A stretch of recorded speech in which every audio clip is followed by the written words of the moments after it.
Hello everyone, I am the storyteller and I am here to help you today. I know you use this video to fall asleep, so before that, like the video and subscribe to the channel. Also, where are you from and what time are you watching?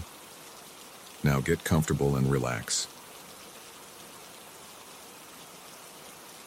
The old police scanner crackled to life in my truck, filling the cab with static that sounded like whispered warnings.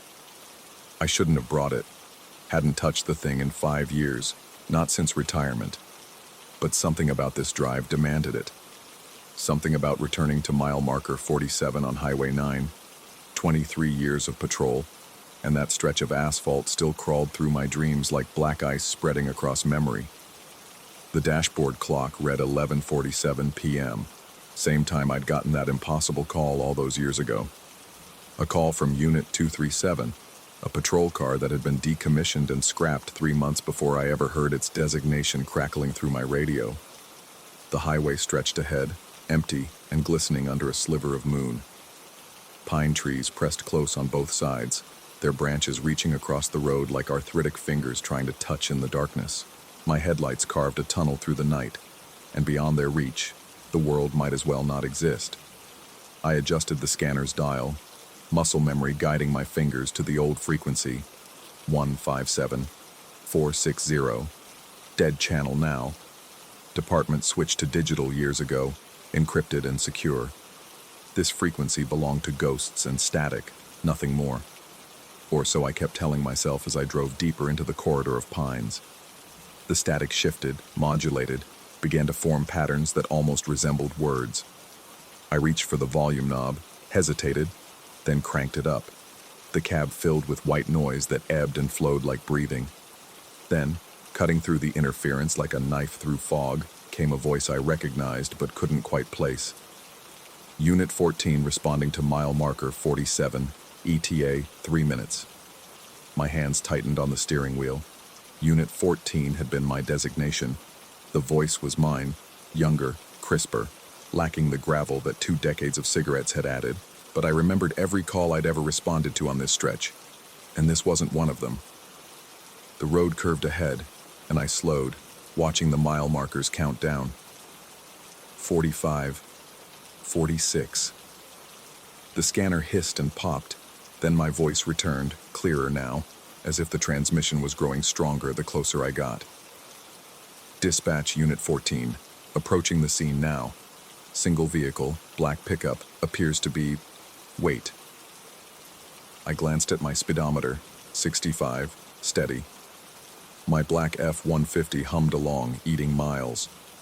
The coincidence sent ice through my veins, but I kept driving. Had to know, had to understand. Dispatch, the vehicle is in motion. Driver appears to be alone, proceeding northbound at approximately 65. Should I initiate contact? My foot lifted from the accelerator involuntarily. The truck began to slow, and immediately the radio crackled again. Subject is reducing speed, now at 60, 55. The numbers matched my speedometer perfectly. I pressed the brake harder, pulling toward the shoulder, gravel crunching under my tires. The voice on the radio continued its impossible narration. Vehicle moving to the shoulder. Driver appears agitated. I'm maintaining observation distance. I twisted in my seat, searching the darkness behind me. Nothing. No headlights, no shadows. Just the empty ribbon of asphalt disappearing into the pines. My breathing had gone shallow, rapid. The rational part of my mind, the part that had investigated accidents and written reports and testified in court, scrambled for explanations.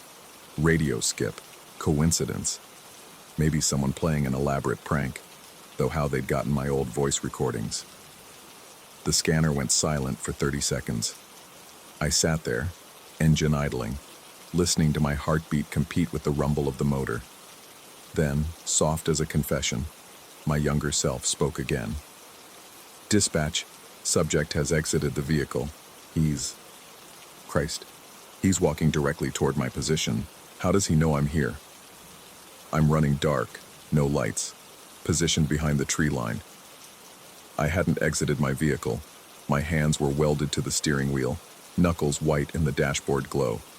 But as the transmission continued, I felt my hand move toward the door handle, as if responding to some primal command.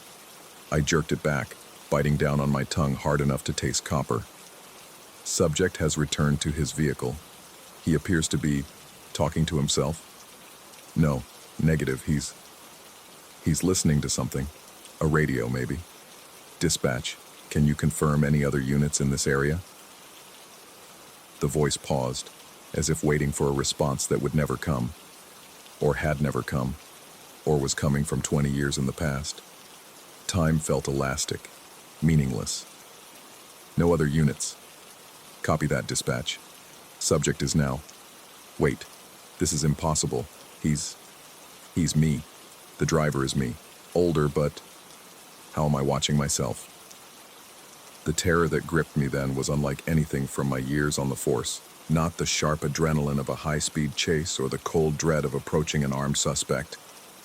This was something primordial, the kind of fear our ancestors felt when they heard things moving in the darkness beyond their fires. I slammed the truck into drive and floored it, tires screaming as I fishtailed back onto the highway. The speedometer climbed, 70, 80, 90. The engine roared, drowning out everything except the voice on the radio, which somehow cut through the noise like it was being broadcast directly into my skull. Subject is fleeing at high speed, 90, 95. Dispatch, he's going to lose control at the S-curve ahead. 2.3 miles, right where the old oak fell last winter. No, wait, the oak hasn't fallen yet. It's still standing, but I can see it falling. I can see. The words dissolved into static, then reformed, urgent and terrified. Dispatch, emergency. I can see everything that's going to happen. Every call, every accident, every death on this highway for the next 20 years. They're all here, all at once, overlapping like double exposures. And I'm in all of them. Every single one. Different ages, different versions, but always me. Always watching myself. Always. I reached the S-curve at 90 miles per hour. The massive oak my younger self had mentioned stood solid beside the road. I remembered when it fell, 5 years into my patrol career, took out power lines and blocked traffic for hours.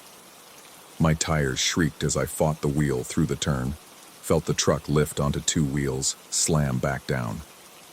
Behind me, in the mirror, for just an instant, I swear I saw the shadows of emergency lights. No, not shadows, but the absence of shadows. Patches of darkness that strobed red and blue. The ghost of a patrol car that never existed, or existed too much, spread across too many moments. The radio exploded with overlapping transmissions, all in my voice, different ages, different levels of exhaustion and fear. Unit 14 responding to single vehicle accident at driver is unconscious. No pulse. Beginning CPR. Time of death. It's happening again. Can't stop it from happening again. Why does it always happen again? Mile marker 47 appeared in my headlights like a tombstone. I slammed on the brakes, skidding to a stop right beside it. The spot where I'd first encountered Unit 237's impossible transmission all those years ago. The spot where something had changed, or broken, or begun. The scanner fell silent. Complete, perfect silence that seemed to press against my eardrums. I sat there, engine ticking as it cooled, waiting. 5 minutes. 10. Nothing. Then, barely audible, like someone speaking from the bottom of a well. Dispatch, Unit 14. I've been here before. I'll be here again. Every night, every patrol, every mile of this highway exists simultaneously. Past, present, future. They're all the same thing here. The road doesn't care about our perception of time. It just is. And I'm part of it now. We're part of it. All the versions of me, including the one listening to this transmission 23 years from now. The voice paused, and when it continued, it was speaking directly to me. You came back because you had to. Because you always come back. Because you never really left. Look in your rearview mirror. Not at the road. At yourself. My hand trembled as I adjusted the mirror. My reflection stared back, but something was wrong. The face was mine, but younger, wearing my old uniform. As I watched, it aged rapidly. 30, 40, 50, 60, then cycled back to young again. Over and over, like a flip book of my entire career, my entire life on this highway.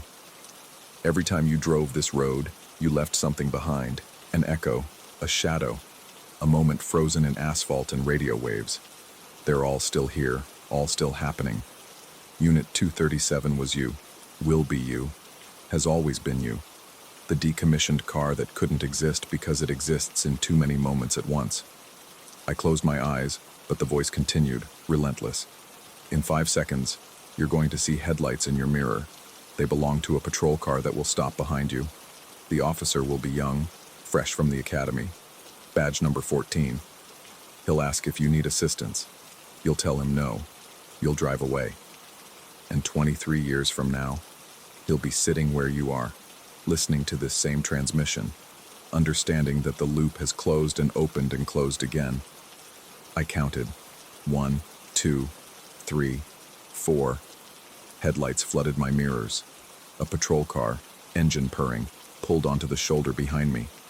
The door opened, and footsteps approached on the gravel. Young, confident footsteps. A flashlight beam played across my truck.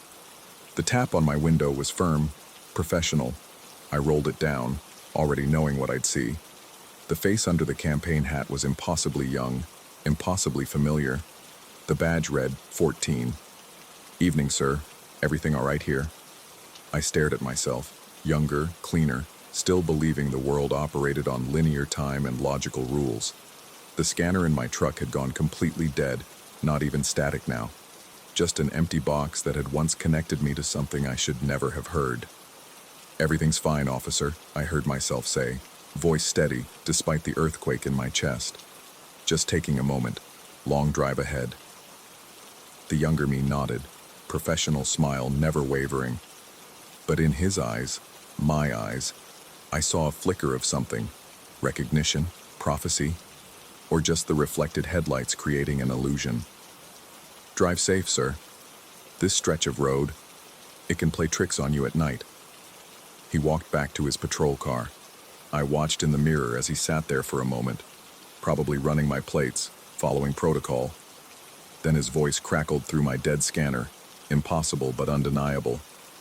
Dispatch, Unit 14. Made contact with the driver. No assistance needed, but something's familiar about him, like I've seen him before, like I'll see him again. The patrol car pulled away, disappearing around the curve. I sat there until dawn, watching the highway transform from a tunnel of darkness to just another stretch of asphalt. The scanner never made another sound, but I didn't need it to. I understood now. I started the engine and pulled back onto the highway heading home, or thought I was heading home. But every mile marker I passed felt like déjà vu, like I'd driven past it moments ago, years ago, would drive past it again tomorrow. The road stretched ahead, infinite and circular, and somewhere on it, all the versions of me continued their eternal patrol. When I finally reached my driveway 12 hours later, or was it 12 years, 12 minutes, 12 seconds, the scanner crackled one last time. My voice, neither young nor old, neither past nor future, spoke 3 words. See you tonight. I knew I would return. Tomorrow, next week, 23 years ago. The highway was waiting, had always been waiting, would always be waiting. And somewhere on it, Unit 237 continued its impossible patrol, existing in the spaces between seconds, between frequencies, between the solid yellow lines that promised direction, but delivered only circles. The scanner sits on my kitchen table now, silent. But sometimes, late at night, I swear I can hear it breathing. Every night at 11:47 I feel the pull, the need to get in my truck to drive north to tune into 157-460. Most nights I resist. But resistance is just another part of the pattern, another layer of the loop, because I know, with the certainty of someone who has lived it, will live it, is living it right now, that one night I won't resist. And when that night comes, I'll drive to mile marker 47. I'll turn on the scanner, and I'll listen to my own voice echoing through time, warning myself about something that has already happened, is happening, will always be happening. The highway doesn't forget. It collects moments like mile markers, each one exactly where it should be, exactly when it should be, forever and always, and right now. Sometimes I wonder if retirement was ever real, or if it was just another transmission on a dead frequency, another echo of something that never quite happened the way I remember it, because every time I close my eyes, I'm still there, still driving, still listening, still responding to a call that came from nowhere and everywhere, from never and always. Unit 14, forever in service. Forever approaching mile marker 47. Forever discovering that the strangest calls are the ones we make to ourselves, across the impossible distances of time.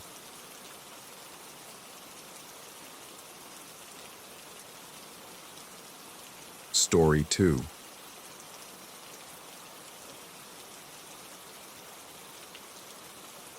The fluorescent lights hummed their familiar sick green tune as I settled into my shift at 11 p.m. 3 years working the graveyard at Quick Clean Auto Wash had taught me the rhythm of suburban nights.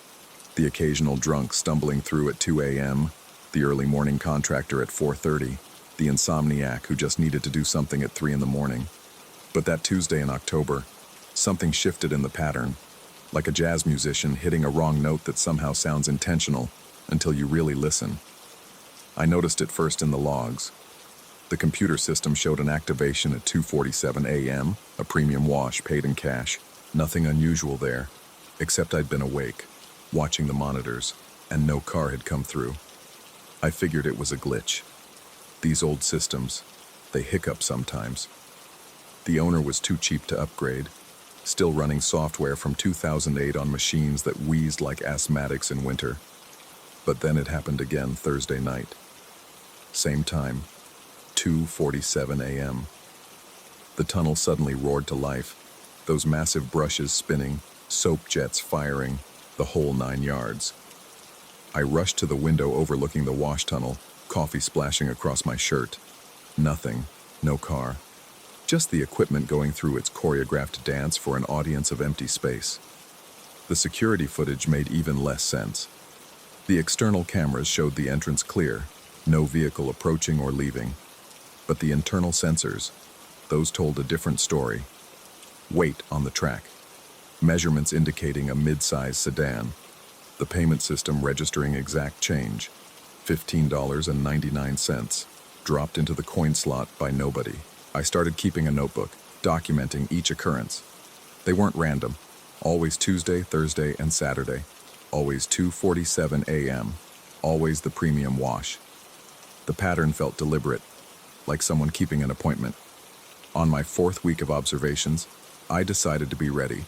I positioned myself by the payment kiosk at 2:40 a.m. that Saturday, armed with a flashlight and my phone recording. The October wind rattled the aluminum siding, and somewhere in the distance a dog barked incessantly. At 2:45, the temperature dropped. Not gradually, suddenly, like stepping into a walk-in freezer. My breath came out in clouds. At 2:47, the payment kiosk's ancient CRT monitor flickered on. Numbers appeared, $15.99. Then, as I watched, coins materialized in the collection bin, not dropping, not appearing, but becoming, as if they'd always been there, and I just now noticed them. The tunnel activated. This time I saw something in the wash bay. Not a car, but a shape where a car should be, like heat shimmer in reverse, a cold distortion of the air that held form and substance without being solid. The brushes bent around it, soap suds accumulated on invisible surfaces. Water streamed off nothing in particular, following the contours of absence. My hands trembled as I fumbled with the emergency stop button. The system ground to a halt, brushes freezing mid-rotation, water cutting off with a pneumatic hiss. The silence that followed felt heavy, expectant. That's when I saw them. Footprints. Wet human footprints leading from the tunnel toward the office. Toward me. Each print appeared one after another, deliberate steps of someone. Something. Walking with purpose. The office door, which I'd locked, swung open. The footprints continued inside, leaving dark water stains on the worn carpet. They stopped at my desk, right where I'd been sitting minutes before. I should have run.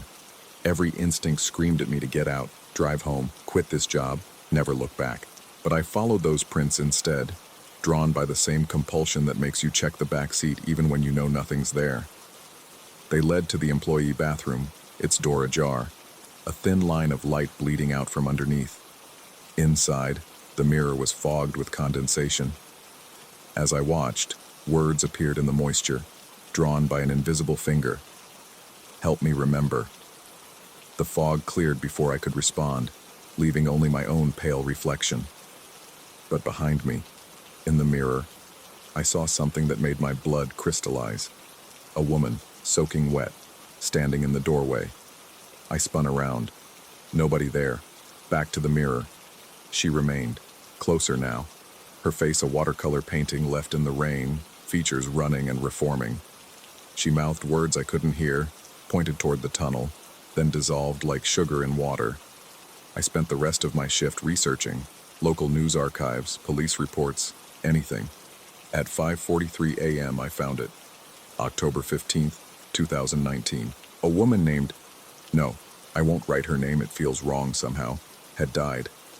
Not at the car wash, but near it. Her car had gone off the bridge 2 miles away, plunging into the river. They found her 3 days later. The article mentioned she'd been a regular customer at Quick Clean, coming in every Tuesday, Thursday, and Saturday night after her shift at the hospital. She always got the premium wash, always paid an exact change. The next Tuesday, I prepared differently. I brought a thermal camera borrowed from my cousin who did HVAC work, set up a digital recorder, and waited. At 2:47 a.m., the familiar sequence began. This time, through the thermal camera, I saw her.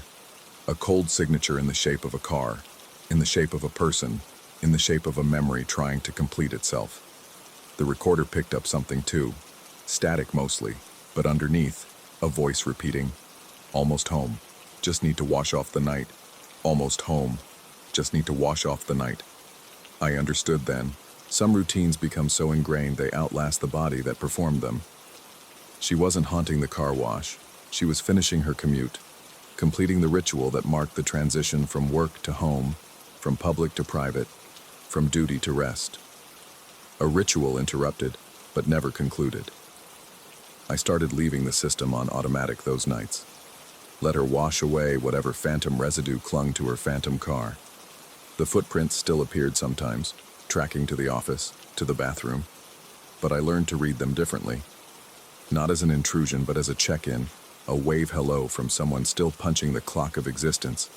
But last month, something changed. The visits became erratic. Instead of 2:47 a.m., the system would activate at random times, 1:15 a.m., 3:33 a.m., sometimes multiple times in a single night. The footprints multiplied, no longer following a single path but spreading throughout the facility like a search pattern. The mirror messages grew frantic. Wrong turn. Not the route. Where is home? I checked the news again. Road construction. The city had changed the traffic pattern near the bridge, added a roundabout where the straight shot used to be. She couldn't find her way anymore. Her muscle memory, or whatever you'd call it in her state, had been disrupted. So I did something probably stupid, definitely crazy. At 2:47 a.m. last Tuesday, I got in my own car and drove her route. From the hospital to the car wash, narrating the turns out loud, hoping somehow she could hear or feel or know the new path. At the wash, I ran my car through, then continued to where her apartment building used to be. It's a pharmacy now. The next Thursday, she came through at the right time again. One set of footprints, leading to the office, stopping at my desk where I'd left a note. New route mapped. You're almost home. The footprints paused there for a long moment, water pooling beneath invisible feet. Then they continued to the bathroom. The mirror fogged, and new words appeared. Thank you. Tired now. That was 3 weeks ago. The system hasn't activated on its own since. The night feels different. Not empty, but complete.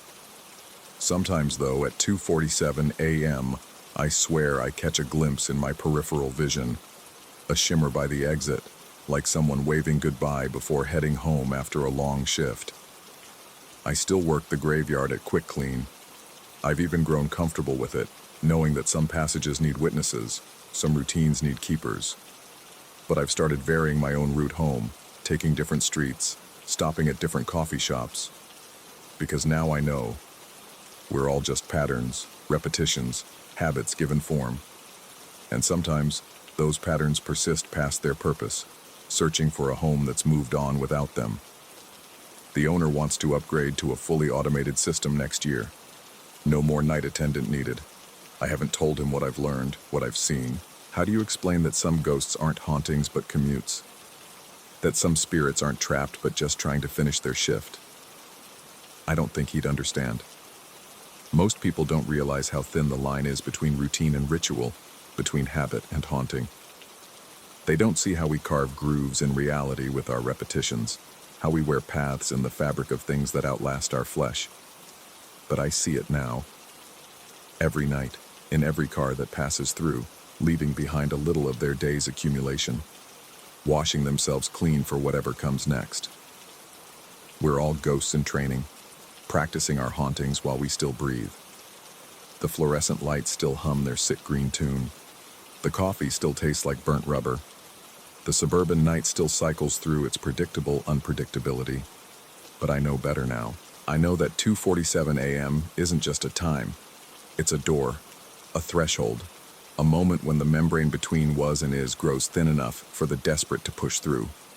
And sometimes, on particularly quiet nights when the October wind rattles just right, I wonder, when I finally leave this job, will part of me remain?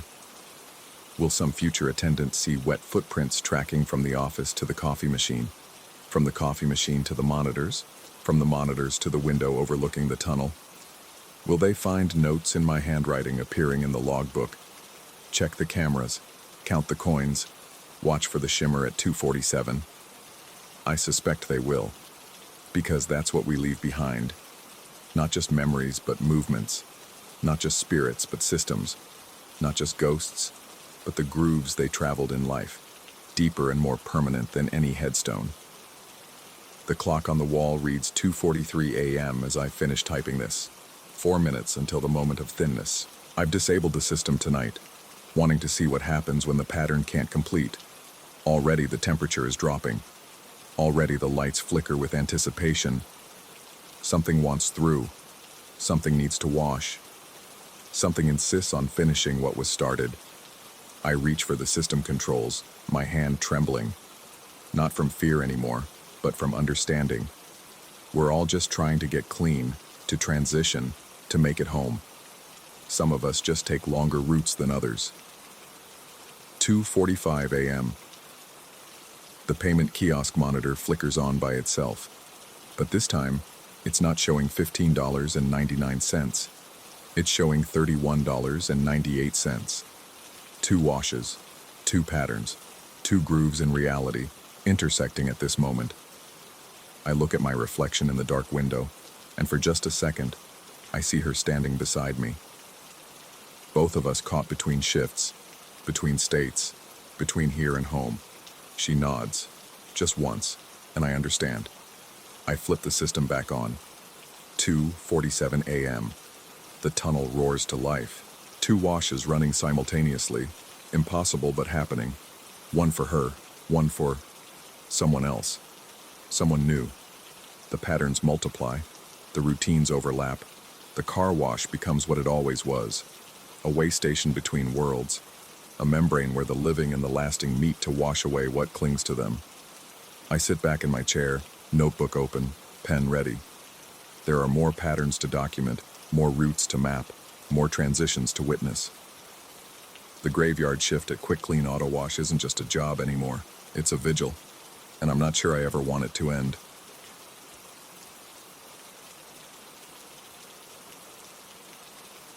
Story 3. The rent was too good to be true. That should have been my first warning. $400 a month for a studio apartment in a college town where closets went for twice that. The landlord, a nervous man with yellowed fingernails who kept checking his watch, had practically shoved the keys into my hands before I'd finished signing the lease. He'd muttered something about the previous tenant breaking contract, then hurried away as if the building itself made him uncomfortable. I understood his discomfort the moment I stepped inside. The apartment wasn't dirty or damaged. The walls were freshly painted, the hardwood floors recently refinished. But there was something about the air, thick and expectant, like the pause between lightning and thunder. The single window dominated the eastern wall, a massive pane of glass that seemed too large for the modest space, offering an unobstructed view of the identical building across the narrow alley. That first night, I noticed him.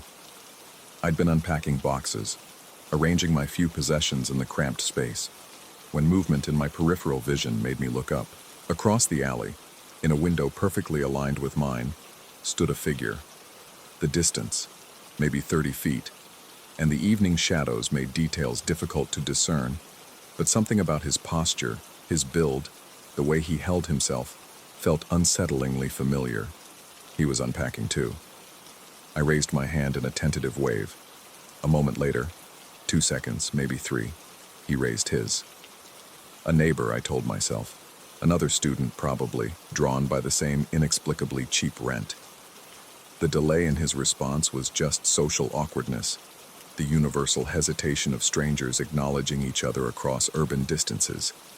I returned to my unpacking, but found myself glancing up every few minutes. He was always there, always moving. When I shelved books, he shelved books. When I hung my single-framed poster, he lifted something to his wall. The synchronization wasn't perfect. That consistent delay remained, but the similarity was too precise to be coincidence. By the third night, I'd started testing him. I would make sudden movements, spinning in my chair, jumping up from the couch, doing ridiculous stretches, and watch. Every time, after that same brief delay, the figure would mirror my actions. Not approximately, not loosely interpreted, but exactly. When I touched my face with my left hand, he would touch his face with his left hand. When I tilted my head 17 degrees to the right, so would he. The rational part of my brain churned through explanations. Maybe it was some elaborate prank, a previous tenant's idea of a joke. Maybe the building across the way was actually a mirror, though that made no architectural sense. Maybe I was having some kind of breakdown, the stress of the move manifesting in hallucinations. I started keeping my blinds drawn during the day, but something about the apartment felt wrong with the window covered. The air grew heavier, more oppressive, as if the room needed to breathe through that glass. I'd last maybe an hour before the pressure in my chest forced me to yank the blinds up again. And he was always there, waiting. A week passed. Sleep became elusive. I'd lie in bed, positioned so I couldn't see the window from my pillow, and feel him there, moving when I moved, turning when I turned. I started timing the delay obsessively. 2.7 seconds. Always exactly 2.7 seconds, as if he existed in some parallel timeline running slightly behind my own. I tried breaking the pattern in increasingly desperate ways. I'd fake movements, starting to stand, then dropping back down. He would complete the full motion anyway, rising fully before sitting again. I'd move in the dark, killing all my lights, but could still make out his silhouette performing the same actions in his equally dark apartment. I even tried leaving my apartment entirely, spending a night at a motel across town. When I returned the next morning, exhausted and defeated, he was there, standing exactly where I stood, his shoulders slumped in the same exhausted posture I felt in my bones. The breaking point came on a Tuesday. I decided to confront whatever this was head-on. I positioned myself directly in front of the window, staring across the alley. He stood there too, a dark shape against the dim interior of his apartment. For the first time, I tried to make out his features, leaning forward, cupping my hands around my eyes to block the glare. The distance was too great to see clearly, but something about the face, the slope of the nose, the set of the jaw, sent ice through my veins. I grabbed my binoculars, an old pair I'd brought for the hiking I'd never get around to doing. Through the lenses, his apartment came into focus. The layout was identical to mine, mirror reversed. His furniture, though slightly different in style, occupied the same positions. His walls held similar decorations in corresponding spots. And his face. I dropped the binoculars, my hands shaking too violently to hold them steady. It wasn't just similar to mine. It wasn't just familiar. It was mine. Every detail. The scar above my left eyebrow from a childhood fall. The way my hair grew in a stubborn whirl at the crown. The nervous habit I had of chewing the inside of my cheek. All of it, perfectly replicated in the figure across the way. But his eyes were wrong. Where mine were wide with shock, his remained calm, almost serene. And he was smiling. A slight knowing expression I'd never seen on my own face. I stumbled backward, my legs hitting the couch. He stumbled backward too, 2.7 seconds later, but his face never changed. That smile remained fixed, even as his body mimicked my panicked movements. That's when I decided to break the rules entirely. I grabbed a marker from my desk and wrote on a piece of paper, "What are you?" I held it up to the window. He moved to his desk, picked up a marker, wrote something. But when he held up his paper, it didn't mirror my message. It read, "What are we?" My hands trembled as I wrote another message. "Are you real?" His response, delivered with that same unsettling delay. "Are you?" I threw the marker across the room in frustration. 2. 7 seconds later, he threw his, but his aim was different. His marker hit his window dead center, leaving a small mark on the glass. That's when everything shifted. I picked up my binoculars again, focusing on the mark he'd made. But there was no mark on his window. The mark was on mine. A small smudge on the inside of my window that I hadn't noticed before. I spun around, examining my window closely. The mark was definitely there, definitely on my side of the glass. But I hadn't thrown my marker at the window. I'd thrown it at the wall where it now lay on the floor. When I looked back across the alley, he was standing directly at his window, palms pressed against the glass.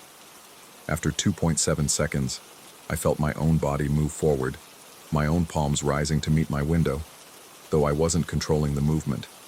I tried to pull back, but my body wouldn't respond for those 2.7 seconds. We stood there, mirrors of each other, and I finally understood. I wasn't watching him. He wasn't copying me.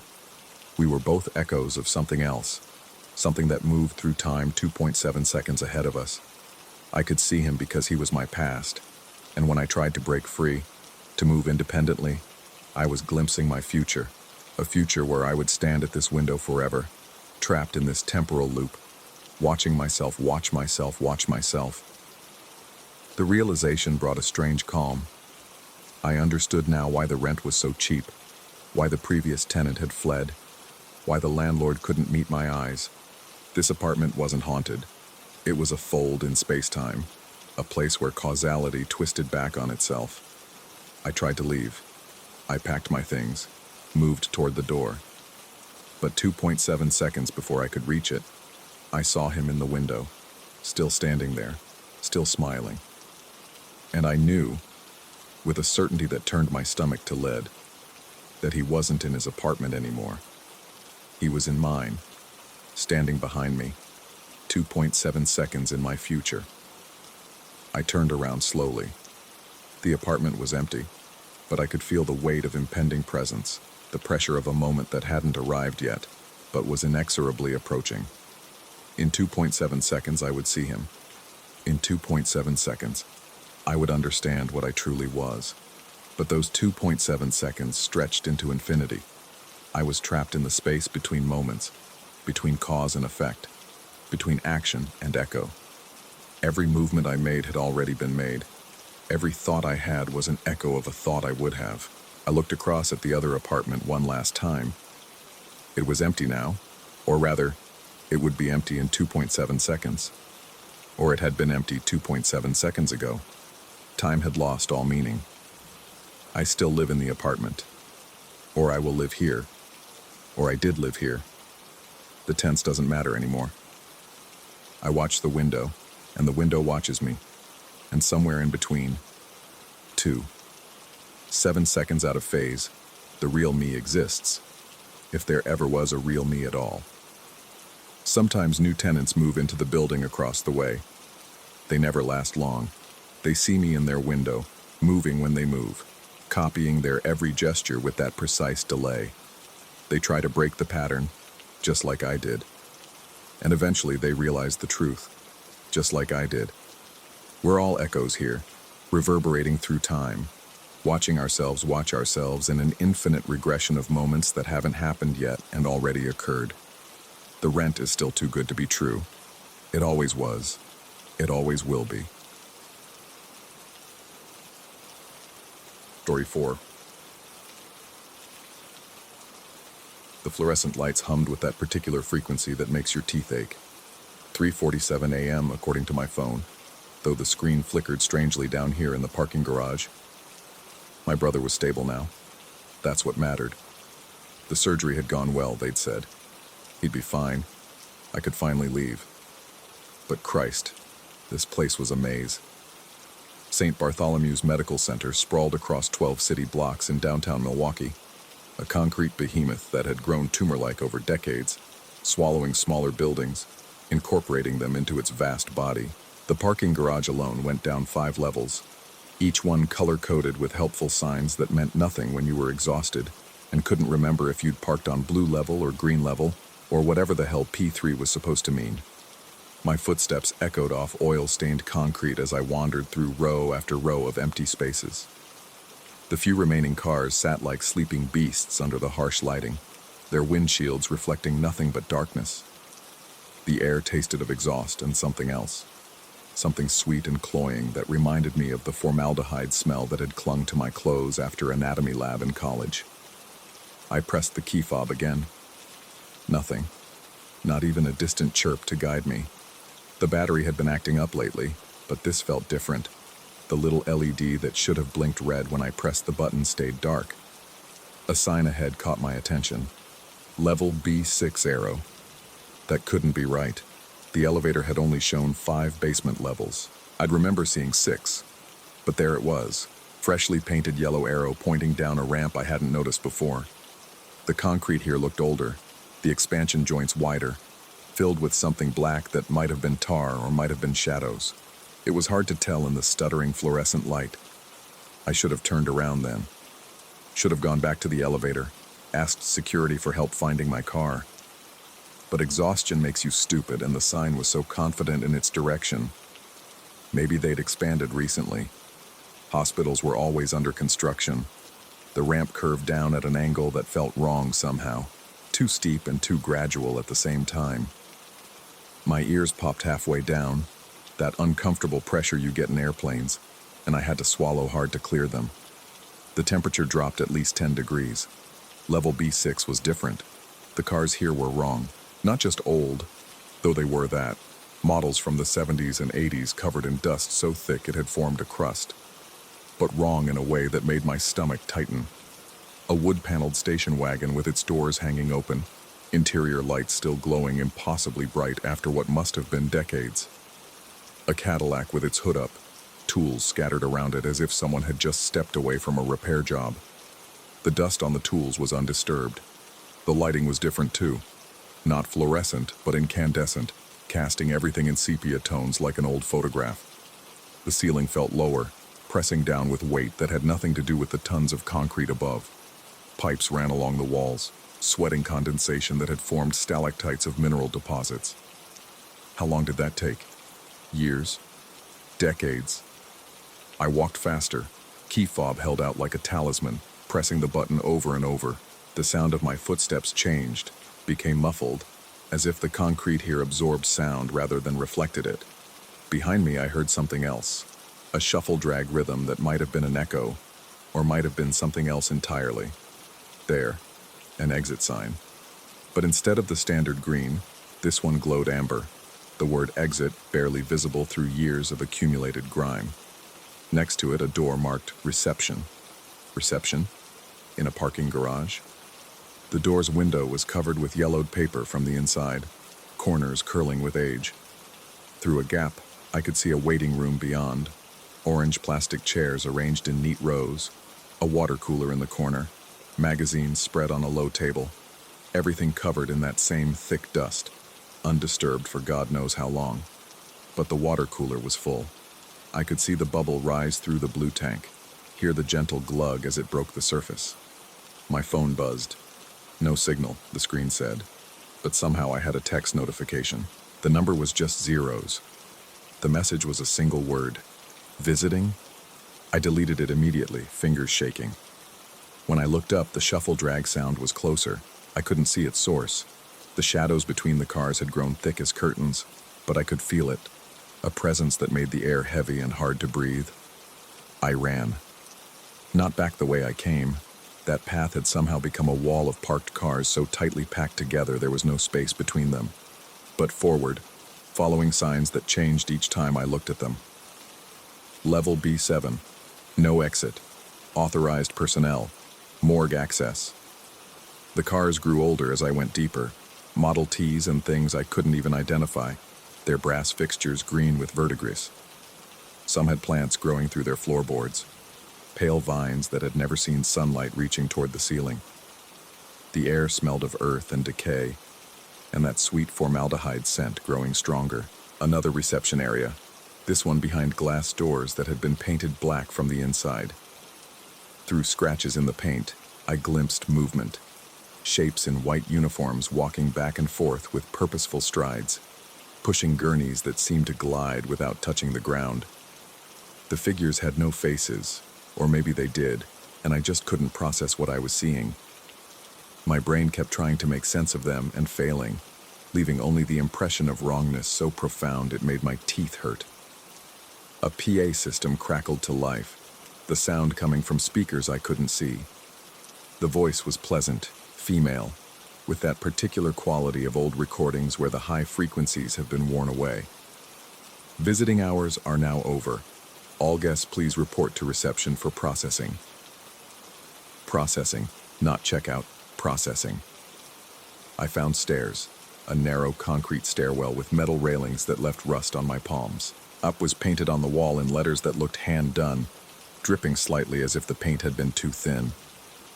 I climbed, taking the steps two at a time, my breath coming in gasps that echoed strangely in the confined space. The door at the top opened onto level B5, normal B5, with its blue-painted pillars and LED lighting and cars from this decade. My car, there it was, right where I'd left it, the silver sedan looking impossibly mundane after what I'd just seen. The key fob worked immediately, the lights flashing and the doors unlocking with that familiar chirp. I sat in the driver's seat for a full minute, hands gripping the steering wheel, waiting for my heart rate to return to normal. In the rearview mirror, I could see the stairwell door I'd emerged from. It was marked mechanical room, authorized personnel only. No indication it led anywhere but to pipes and electrical panels. The drive home was a blur of empty streets and red lights. I sat through even when no other cars were visible. I made it to my apartment as the sun was rising, painting the sky the color of a fresh bruise. I called the hospital that afternoon to check on my brother. He was doing well, they said, would be discharged in a few days. Then, trying to sound casual, I asked about the parking garage. How many levels down did it go? 5 basement levels, the receptionist said cheerfully. Though between you and me, I always get turned around down there. Sometimes I swear there are more levels than they tell us about, especially late at night. The place has been added onto so many times, there are probably parts nobody remembers building. She laughed. I didn't. I've been back to visit my brother twice since then. I park on the street now, feeding quarters into a meter, walking the extra blocks. It's worth it, because sometimes when I'm falling asleep, I hear that shuffle drag sound, feel that sweet formaldehyde taste in the back of my throat. And sometimes my phone buzzes with texts from a number that's all zeros, asking the same question. Visiting? I delete them immediately, but they keep coming. And lately they've been adding something new. Your appointment has been scheduled. I changed my phone number yesterday. The first text on the new number arrived within an hour. This time it included a date and time. Tomorrow, 3:47 a.m. I won't go. Of course I won't go. But I can't stop thinking about those shapes in white uniforms, those gurneys gliding without touching the ground, that water cooler bubble rising in a room that shouldn't exist. Can't stop wondering what would have happened if I'd opened that door marked reception, if I'd walked inside and taken a seat in one of those orange plastic chairs. My brother called this morning to tell me he's being discharged tomorrow, asked if I could pick him up. 3:30, he said. The paperwork should be done by 3:30. The parking garage validates, he reminded me. I should use the parking garage. I said yes. God help me, I said yes. Because here's the thing that keeps me awake at night. The thought that makes my hands shake when I try to hold a coffee cup. I looked up the history of St. Bartholomew's Medical Center. Spent hours in the library going through old newspapers on microfilm until my eyes burned. The hospital was built on the site of the old Milwaukee County Asylum. The basement levels of the parking garage were constructed directly over the asylum's underground morgue and treatment rooms, the ones they used for the patients who died during experimental procedures in the 1920s. The ones whose families never came to claim them. The asylum was closed in 1973 after a fire in the basement killed 38 patients. They were trapped in the lower levels when the elevator failed. The newspaper described how they'd clawed at the doors until their fingers were worn to bone, how their voices could be heard for hours before the smoke finally silenced them. The parking garage was built in 1975, 5 levels down, right where those treatment rooms used to be. But here's the detail that made me put down the microfilm and walk out of the library on legs that barely worked. The fire started at 3:47 a.m., the exact time I'd seen on my phone when I first got lost. Tomorrow is the anniversary. My phone is buzzing again. All zeros. But this time it's not a text. It's a call. It's been ringing for 10 minutes straight, the screen flickering between the incoming call and something else. An image I can't quite make out, but that looks like a long corridor with amber lights and walls that seem to breathe. I know I shouldn't answer. I know that. But the ringing is getting louder, and I can hear something underneath it now. A shuffle-drag rhythm that's coming from inside the phone and outside my apartment door at the same time. The visiting hours, I think, are no longer optional. And somewhere in basement level 6 that doesn't exist, a water cooler bubbles in an empty room, and shapes in white uniforms prepare their gurneys for new arrivals. The reception desk is staffed. The paperwork is ready.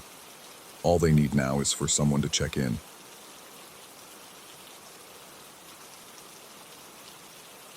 Story 5. The storm wasn't supposed to happen. I'd checked the weather reports obsessively for weeks before setting out on this solo trek through the Cascade Range. Clear skies, they said.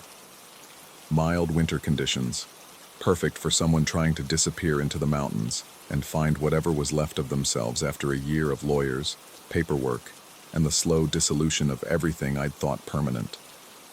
But mountains make their own weather, and by noon on the third day, the sky had turned the color of old pewter, heavy and oppressive. The first snowflakes were almost beautiful, fat, lazy things drifting down like ash from some distant fire. Within an hour, they'd become a wall of white static, erasing the trail, the trees, everything beyond arm's reach. My GPS flickered and died. The compass spun wildly, as if the magnetic poles had suddenly decided to play musical chairs. Wind tore at my jacket with fingers made of ice, and I knew with the kind of certainty that sits in your stomach like a stone that I was going to die out here if I didn't find shelter. That's when I saw it, a dark shape materializing through the white chaos like something developing in a photographer's tray. A cabin, small, weathered, with smoke threading from a stone chimney. Relief flooded through me so intensely that my knees almost buckled. The door was unlocked. Of course it was. Mountain refuges often were, maintained by the grace of fellow hikers who understood that sometimes shelter meant survival. I stumbled inside, ice falling from my beard in chunks, my fingers so numb I could barely work the zipper of my pack. The interior was sparse but clean. A wood stove sat in one corner, already crackling with warmth. Someone must have been here recently. A simple cot with wool blankets, a shelf with canned goods, their labels faded but intact. And on a rough wooden table by the window, a leather-bound journal. I should have started the inventory first, checked my supplies, hung my wet clothes to dry. but something about that journal pulled at me. Maybe it was the way it sat there, perfectly centered, as if waiting. Or maybe it was the quality of the leather, too fine, too new for this forgotten place. I opened it. The first entry was dated 3 years ago, written in cramped but legible handwriting. Day 1. Finally made it to the mountains.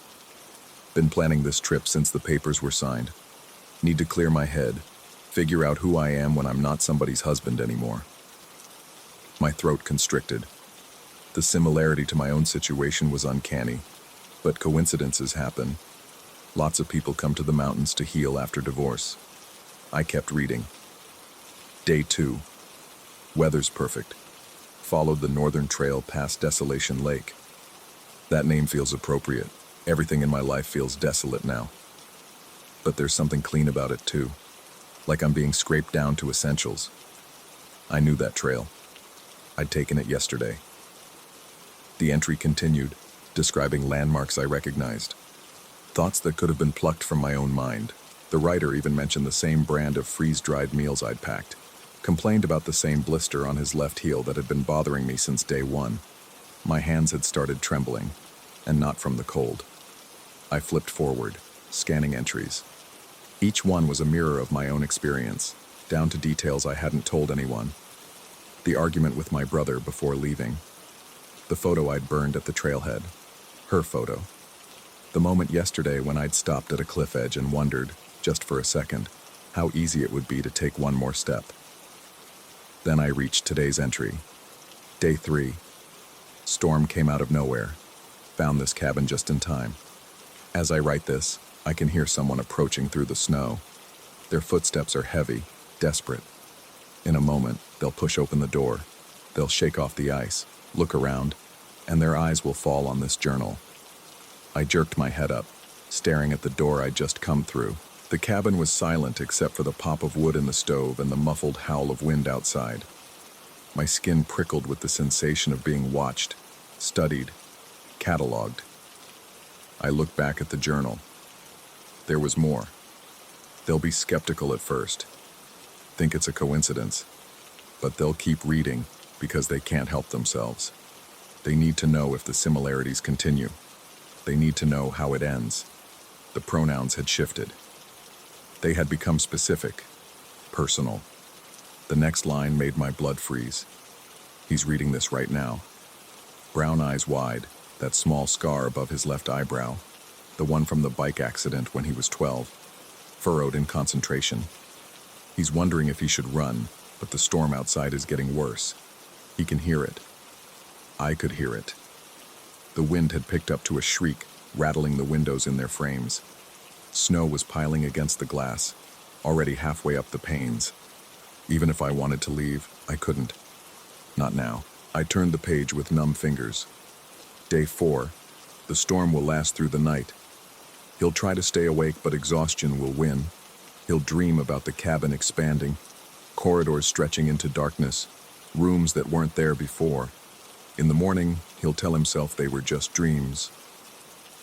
My eyes jumped ahead despite myself, scanning the entries that followed. Day 5 described finding a second journal hidden under the floorboards, one that contradicted everything in the first.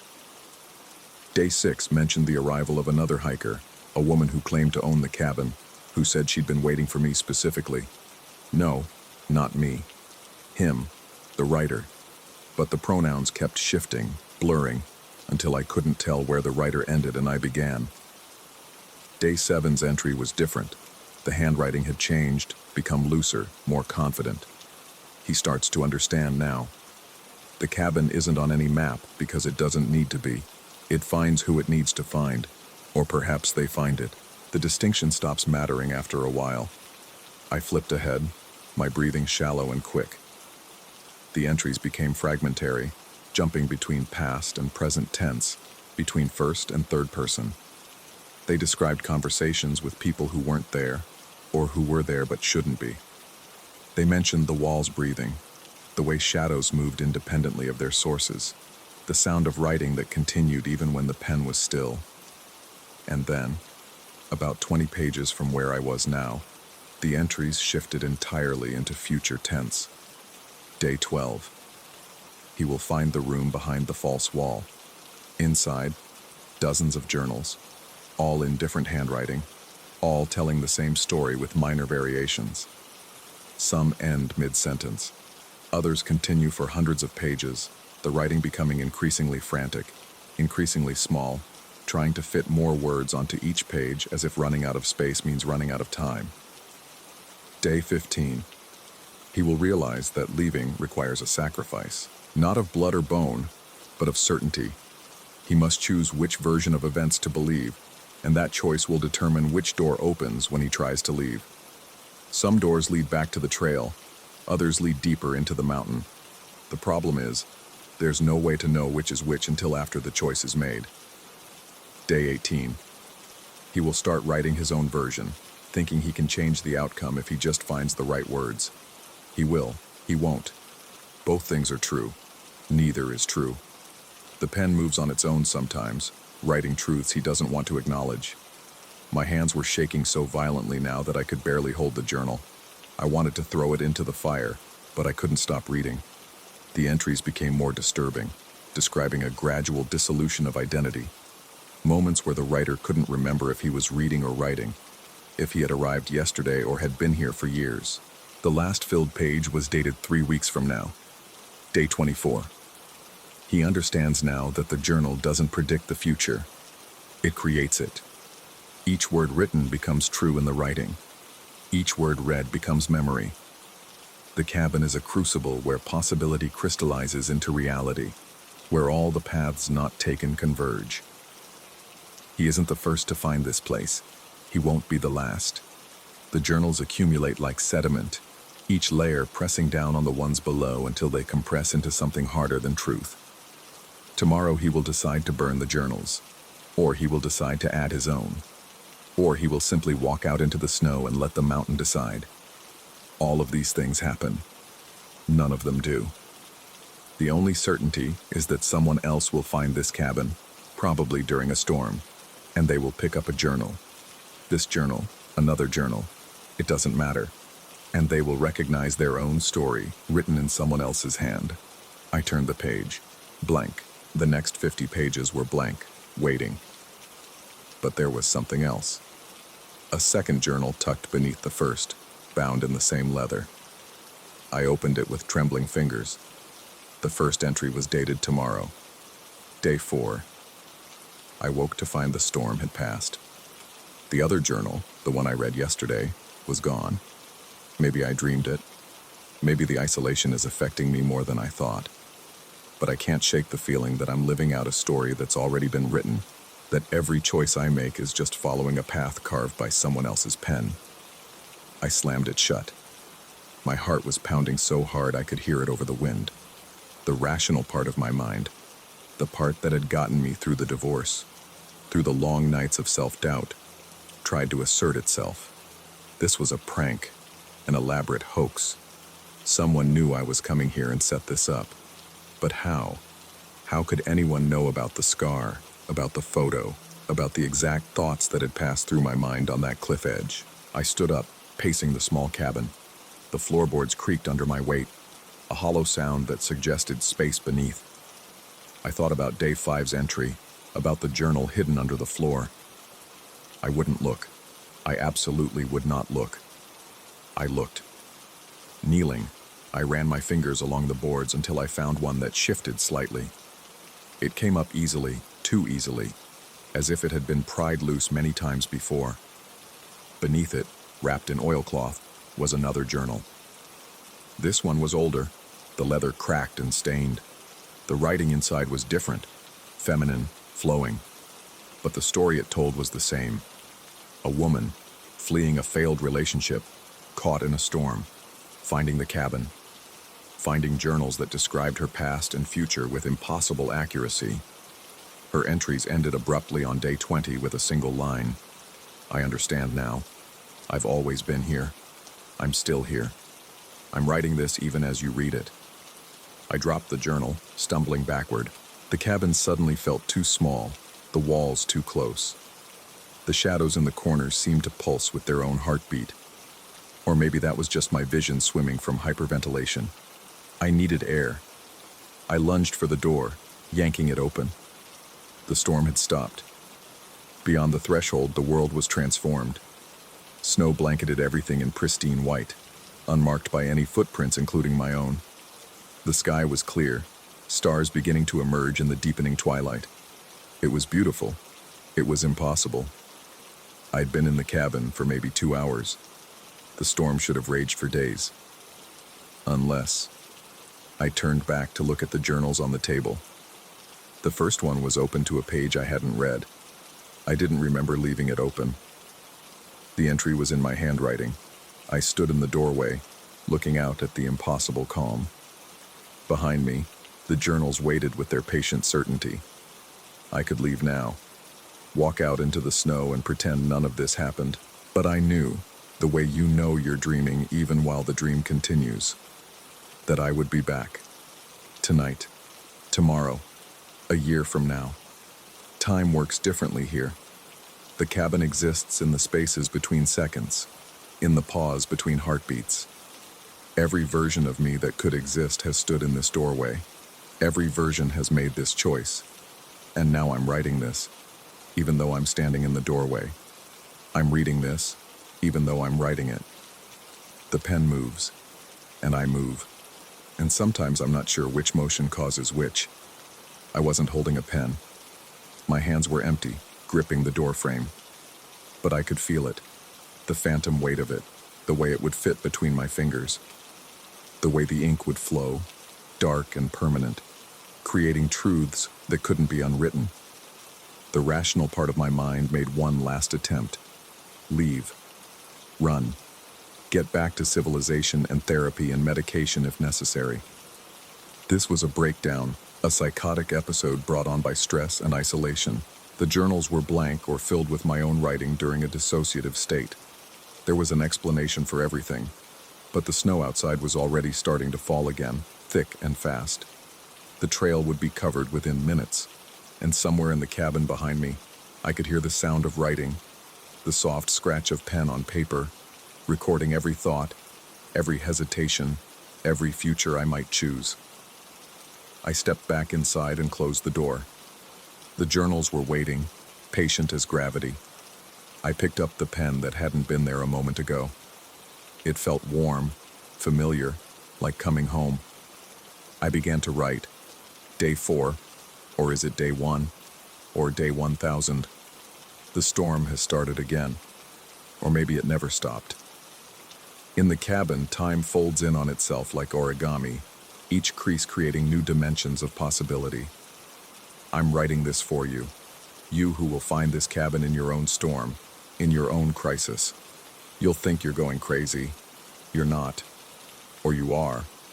Both things are true. The cabin will offer you a choice, but it's not the choice you think.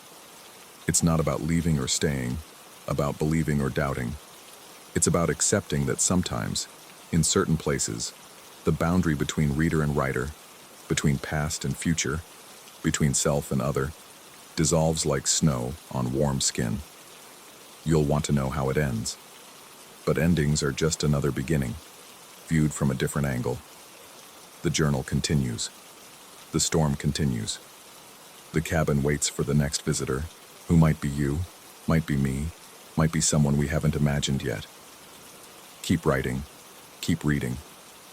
The story needs you to exist. I set down the pen, but the writing sound continued. Maybe from another room. Maybe from another journal.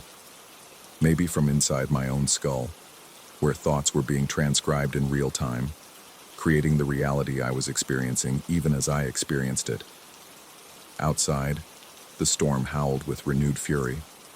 Or perhaps it was laughter. Or perhaps it was the sound of a million pens writing a million versions of the same story, each slightly different, each equally true. I opened the first journal again. The pages that had been blank were now filled with my handwriting, describing everything that had just happened, everything that was happening, everything that would happen, including this ending, which isn't an ending at all, including the moment when I realize that you're reading this now, wherever you are, and wondering if it's just a story, It is. It isn't. Both things are true. The pen is waiting for you. The cabin is waiting for you. The storm has already begun.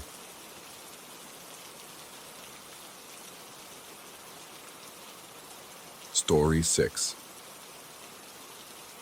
The dashboard clock glowed 2:47 a.m. when I pulled into the Desert Rose truck stop, my 18th-wheeler groaning with relief as I eased off the accelerator. 23 hours on the road had turned my spine into a twisted rope of knots, and my eyes felt like someone had thrown sand into them. The massive parking lot stretched before me, bathed in the sickly yellow glow of sodium lights that made everything look diseased. Strange thing was, for a place that truckers swore by, always busy, always safe, the Desert Rose seemed eerily subdued tonight. Rows of semis sat silent like sleeping giants, their chrome details catching the light in ways that made them look almost watchful. I'd been here dozens of times over my 15 years hauling freight across the Southwest, but something felt different. The usual rumble of idling engines was absent. No distant laughter from drivers shooting the breeze. No slam of doors or hiss of air brakes. Just silence, thick as motor oil. I maneuvered my rig into a spot between two Peterbilts, their dark windshields reflecting nothing but void. The familiar ritual of shutting down should have been comforting. Parking brake, engine off, logbook updated. But my hands trembled slightly as I went through the motions. Exhaustion, I told myself. Nothing more than road fatigue playing tricks on a tired mind. The CB radio crackled to life, making me jump. Static filled the cabin, then cleared. .4489. Stay inside. My blood chilled. .4489 was the license plate of the Peterbilt to my left. I leaned forward, peering through my side window at the truck. No lights in the cabin, no movement. The voice had been rough, strained, like someone speaking through gravel. "This is Unit 773, I said into the handset using my truck number. "Who is this? Everything all right over there?" Static. Then, from a different voice, higher, more desperate. "KLM 2901. Whatever you do, don't open the door until sunrise. KLM 2901. The truck on my right. My mouth went dry as dust. I twisted in my seat to look at that cabin too. Dark. Empty. Or at least it looked empty from here. "Guys, this isn't funny," I said, trying to keep my voice steady. The words came out smaller than I intended, swallowed by the oppressive quiet of the cabin. A chorus of voices erupted from the radio, each one reciting a different license plate I could see around me, all delivering the same message with varying degrees of urgency. Stay inside, lock the doors, wait for dawn. My rational mind scrambled for explanations. Some elaborate prank, bored truckers messing with the new arrival. But as I looked around the lot, studying each truck more carefully, I noticed something that made my stomach twist into a cold knot. Every single windshield was dark, but more than that, they were too dark. Not the normal darkness of an empty cabin at night, but an absolute blackness that seemed to swallow light rather than reflect it. The temperature in my cabin dropped suddenly, my breath misting in the air. The heater was still running. I could hear its fan whirring, feel the warm air from the vents. But the cold pressed in anyway, seeping through the windows like water through a cracked dam. That's when the knocking started. 3 measured raps on my driver's side door, not urgent or aggressive, patient, deliberate. "Hey there, friend." The voice was pleasant, conversational, normal, too normal for 3 a.m. at a truck stop. "Having some trouble with my rig? Mind giving me a hand?" I didn't move, couldn't move. Every instinct screamed at me to stay perfectly still, like a rabbit that spotted a wolf. "I know you're in there," the voice continued, still maintaining that easy, friendly tone. "Saw you pull in. Come on, buddy, just need a quick jump start." The familiarity in the voice disturbed me more than aggression would have. It was the voice of 1,000 truck stop encounters, 1,000 helpful strangers, but something underneath it was wrong, a quality I couldn't name but felt in my bones. "What's your name, friend?" the voice asked. I stayed silent, barely breathing. A pause. Then, Come on now. Don't be rude. I already know who you are anyway. A soft chuckle. Isn't that right? Thomas Andrew Mitchell? Ice flooded my veins.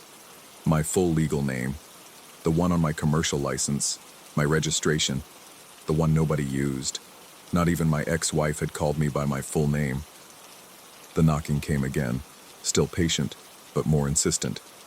The door handle rattled. Tommy boy, just open up. We need to talk about your cargo. My cargo. 40,000 pounds of electronics heading to Phoenix. Nothing special. Nothing anyone should care about at 3 a.m. in the middle of nowhere. The CB exploded with voices again, overlapping, desperate. Don't listen. It knows things. Not until sunrise. Never the same after. I grabbed the handset. What the hell is going on here? Someone tell me what's happening. A single voice cut through the chaos, clear and steady. An older man's voice, tired but determined. Son, I'm in the Freightliner 6 trucks behind you. Tag number JJP8823. Been here 3 nights now. That thing out there. It's not human. Can't say what it is, but it knows things. Personal things. It'll say anything to get you to open that door. 3 nights? My voice cracked. Why haven't you left? Can't leave until someone new arrives. That's how it works. Someone always has to stay. But you're the first new arrival since I got here. The implications of his words sank in slowly, like poison through veins. The knocking moved to my passenger door. Same rhythm, same patience. Tommy, I'm getting tired of asking nicely. The voice had changed, still friendly on the surface, but with something underneath now, like rust under fresh paint. Your mother wouldn't want you to be rude, would she? Poor woman, all alone in that nursing home in Tucson, room 247. Night shift nurse is named Patricia, isn't she? Pretty thing. My hands shook. How could it know that? How could anything know that? I looked at my phone. No signal. Of course. There never was good signal out here, but now the absence felt deliberate, malicious. The thing outside began walking around my truck, its footsteps unnaturally heavy, like something denser than a human body should be. I could hear it dragging something, fingernails maybe, or something sharper, along the side of my trailer. 43,612, it said conversationally. That's how many miles you've driven this year, Tommy. Impressive. All those lonely highways, all those empty nights. Do you ever wonder what follows you in the darkness between the streetlights? I squeezed my eyes shut, trying to block it out, but the voice continued, now coming from directly in front of my windshield. I didn't look. Wouldn't look. Your daughter called yesterday. You didn't answer. She wanted to tell you about her promotion. She's worried about you, Tommy. All alone out here. Always alone. Tears burned my eyes. I hadn't talked to my daughter in 2 months. How did it know she called? The radio crackled. Don't let it get in your head, son. That's how it wins. But it was already in my head, wasn't it? Already knew things it shouldn't know, couldn't know. The windshield began to fog up, but not from the inside. Something was breathing on it from the outside. In the condensation, words began to form, written by an unseen finger. Let me in, Tommy. I fumbled for my jacket, pulled it over my head like a child hiding from monsters. But I could still hear it. Still feel its presence pressing against the thin walls of my cabin. Sunrise is at 6:23, the old trucker's voice said through the radio. 3 more hours. You can make it. 3 hours. It might as well have been 3 years. The thing outside had stopped moving. The silence was worse than its voice had been. I sat there under my jacket, every muscle tensed, waiting. The minutes crawled by like dying things. Then, a new sound. Scratching. Not on my truck, but on others. All around the lot, the sound of metal on metal. Dozens of sources creating a horrible symphony.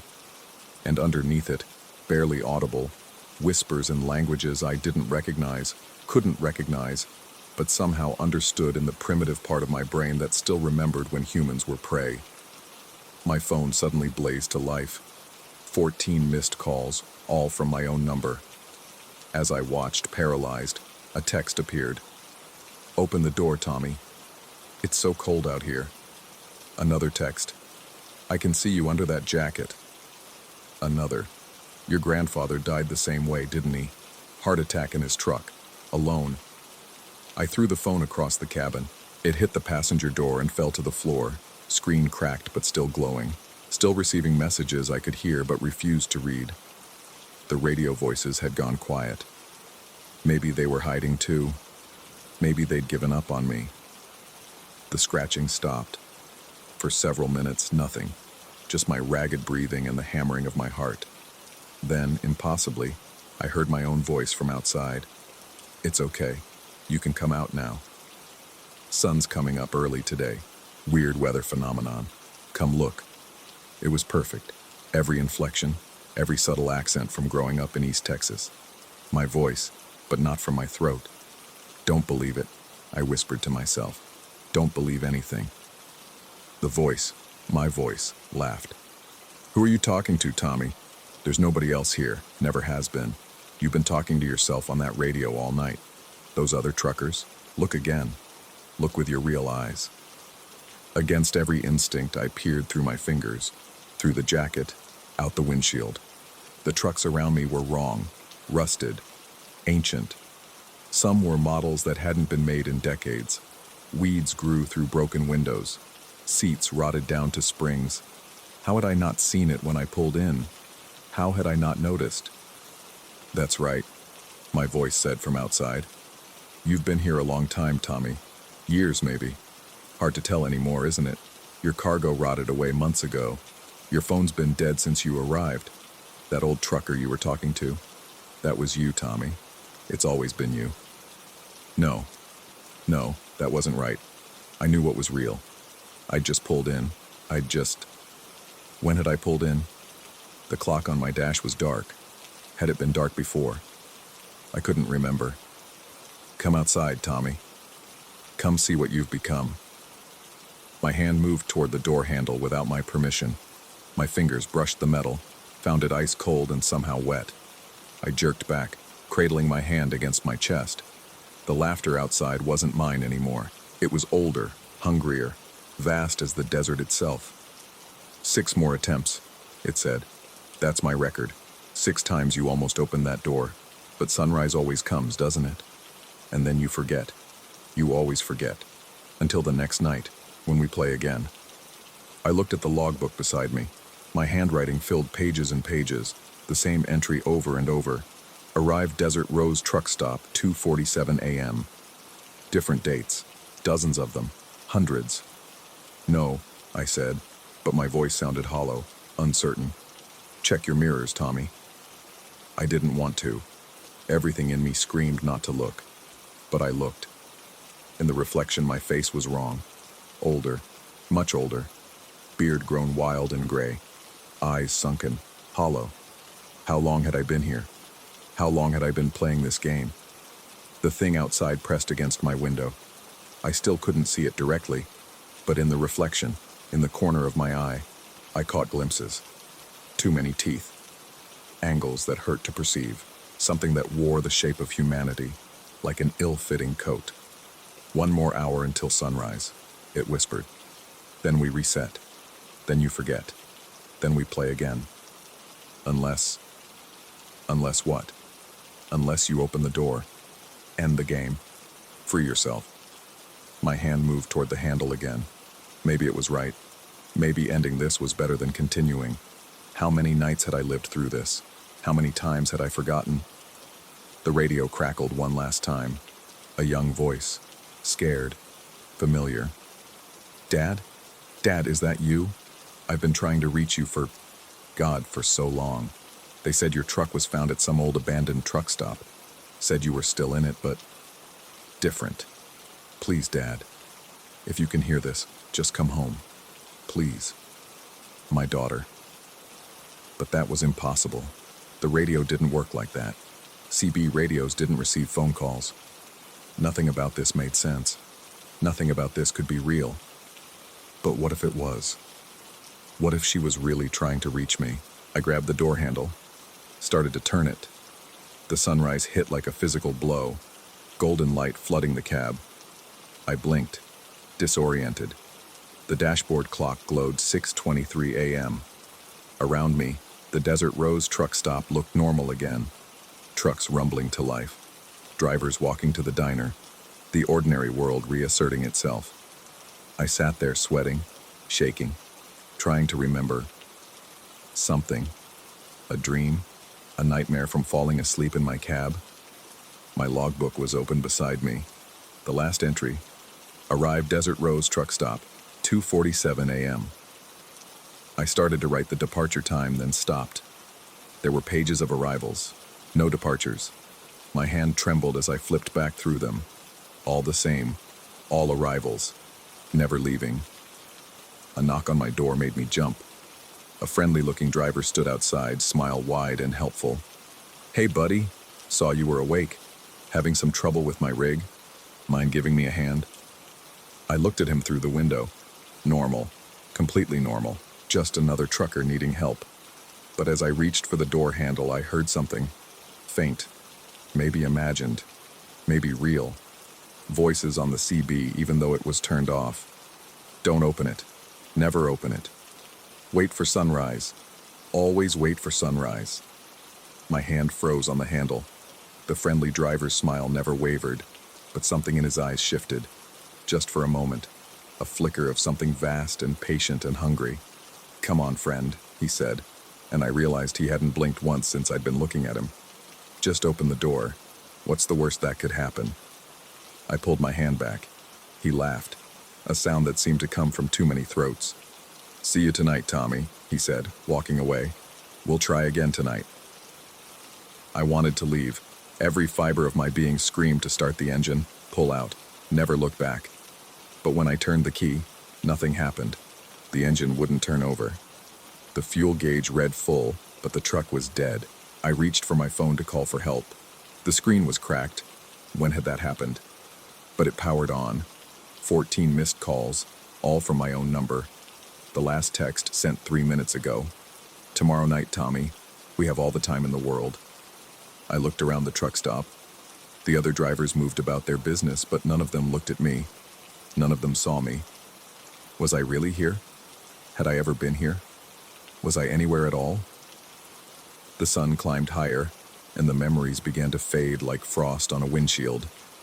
By noon, I'd forgotten why my hands were shaking. By evening, I'd forgotten the pages of arrivals in my logbook. By 2:47 a.m., when I pulled into the Desert Rose truck stop, again, always again, I'd forgotten everything except the exhaustion in my bones and the strange feeling that I'd been driving forever, searching for a rest that would never come. The dashboard clock glowed its familiar green. The parking lot stretched before me, bathed in sickly yellow light, and somewhere in the darkness between the trucks, something patient smiled and began to count down the hours until it could knock again.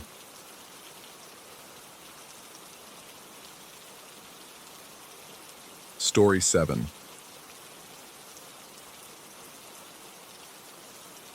The rental listing had been perfect. Almost too perfect, I realize now. A Victorian lake house in northern Minnesota, available off-season at a fraction of summer rates. Writer's retreat, the description promised. Complete isolation. Perfect for focus. I arrived on a Tuesday afternoon in late October, when the trees had already surrendered their leaves, and the lake reflected nothing but gray sky. The house stood 3 stories tall, all weathered wood and narrow windows that watched the gravel driveway like suspicious eyes. The key was under a frost-covered rock, exactly where the owner said it would be. Inside, the air tasted of old wood and something else. Something mineral and damp that reminded me of caves I'd explored as a child. The floorboards groaned under my weight, each step announcing my presence to the empty rooms.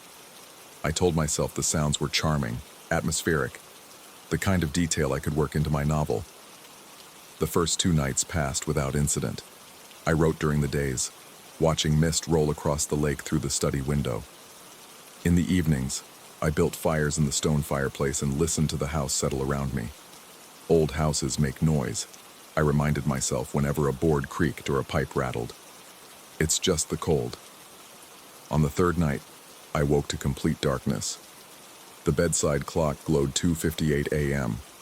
I lay still, trying to identify what had pulled me from sleep, when I heard it, the slow, deliberate groan of a door opening somewhere below.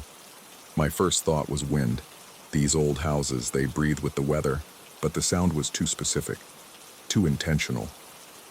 The hinges sang their rusty song for exactly 3 seconds before stopping. Then came the silence, the kind that presses against your eardrums, heavy with waiting. The footsteps started at 3 a.m. exactly. They began at what must have been the front door, each impact deliberate and measured. Not the quick steps of someone familiar with the space, but the careful placement of feet finding their way in darkness. The rhythm was wrong somehow. Too much weight on each footfall, as if the walker carried something heavy. I held my breath as the steps crossed the lower floor.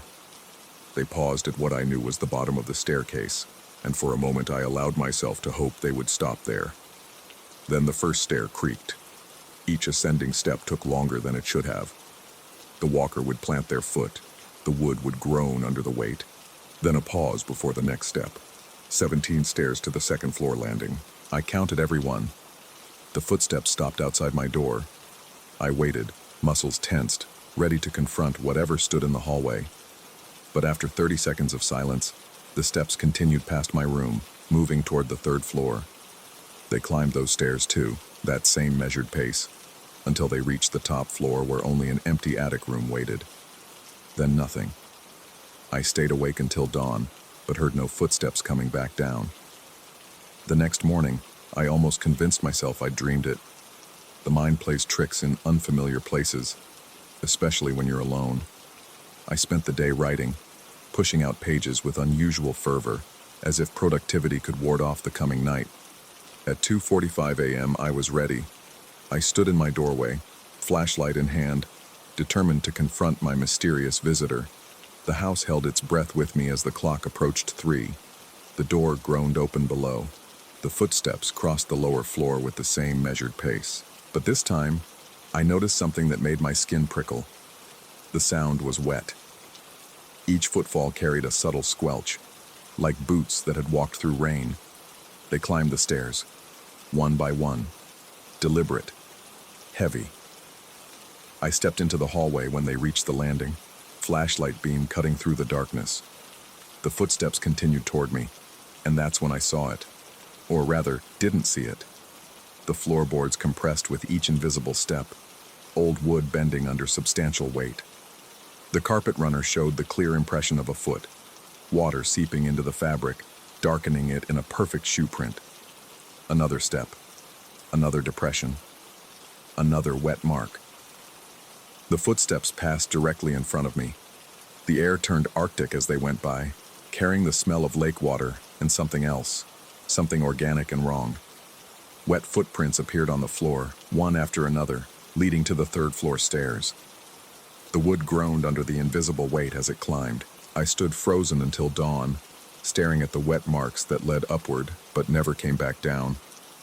In the morning light, the footprints remained, water stains on old wood, perfectly formed, ending at the third floor landing. I followed them up, my own feet careful to step beside, not on, the marks. The attic door stood open. Inside, the empty room held nothing but dust motes dancing in the morning sun and a single window overlooking the lake. I should have left then, packed my things and driven back to the city. But something made me stay. Perhaps curiosity, perhaps the stubborn rationality that insisted there must be an explanation. I spent the day researching the house's history at the small town library. The librarian, an elderly woman with clouded eyes, knew the property immediately. She told me about the original owner, a fisherman who'd built the house in 1892. Every winter, he would walk out onto the frozen lake to check his ice fishing lines. One January night in 1934, the ice gave way. They found his body the next spring, waterlogged and perfectly preserved by the cold. But that wasn't what made my hands shake as I read the old newspaper clipping she showed me. It was the detail mentioned almost in passing, how his wife reported that in his final years, he had developed a peculiar habit. Every night, he would rise at exactly 3 a.m. to check his equipment in the attic, where he stored his fishing gear. The floorboards would wake her, she said, those heavy footsteps climbing to the third floor. I returned to the house as dusk painted the lake the color of old blood. The footprints from the morning had dried but left ghostly outlines on the wood. I traced them with my eyes, following their path, and noticed something I'd missed before. They didn't actually end at the attic landing. There was one more, barely visible, pressed into the carpet runner, pointing back down the stairs. That night, I didn't go to my bedroom. Instead, I waited in the living room with every light in the house blazing. At 2:55, the lights flickered. At 2:58, they went out completely. In the darkness, I heard the now familiar sound of the door opening, but this time, it came from upstairs, from the attic. The footsteps descended slowly, each stair crying out under the weight. They were coming down. I ran for the front door, fumbling with the locks in the darkness. Behind me, the wet footsteps reached the second floor, moving faster now, no longer measured but urgent. The door wouldn't budge, swollen with moisture, though there had been no rain. The footsteps reached the bottom of the stairs. I turned, pressing my back against the stuck door, and in the darkness I could almost see it, a shape made of shadow and lake water, reaching out with hands that had been under ice for too long. The door gave way behind me, and I tumbled backward onto the porch. When I looked back, the doorway was empty, but wet footprints led from the stairs to where I had been standing, and in the mud of the porch, new prints formed beside my own fallen body. Standing, waiting, as if something stood over me. I drove away without packing, leaving everything behind. But even now, back in my city apartment, I wake at 2:58 a.m. I lie in bed, listening to the sounds of the building, the hum of electricity, the distant traffic, the neighbor's TV. And sometimes, just sometimes, I hear something else. The compression of floorboards under invisible weight, the soft squelch of wet footsteps in the hallway. They climb stairs that don't exist in my single-story apartment, moving up and up to check equipment in an attic that isn't there. I tell myself it's just the building settling, just pipes in the walls, just my imagination carrying trauma from those nights by the lake. But when I turn on the lights and check the hallway, I find them. Small pools of water on the hardwood, shaped like footprints, leading to a blank wall where stairs should be. The rental company called yesterday.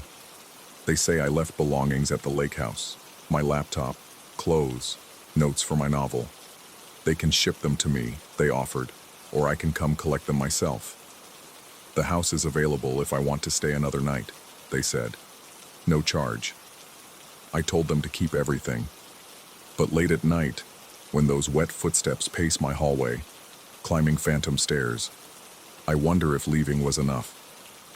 I wonder if some things, once witnessed, follow you home. I wonder if the weight of those footsteps has somehow transferred to me, and now I'm the one who carries it. The clock beside my bed glows 2:57 a.m. as I write this. In 3 minutes, I'll know if tonight is one of those nights. I can already smell the lake water, mineral and wrong. I can already hear the first groan of weight on floor. Some things I'm learning don't need to be real to be true, and some weights once felt can never be lifted. The footsteps have started. They're coming up stairs that shouldn't exist. And tonight, for the first time, I hear them reaching a door at the top. My door, in an apartment with no upstairs. It's opening.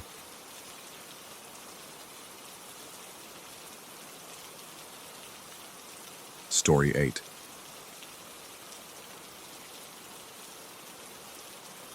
The first time I heard it, I was 3 miles deep into the pine corridor, where the old Norfolk Southern line cuts through nowhere.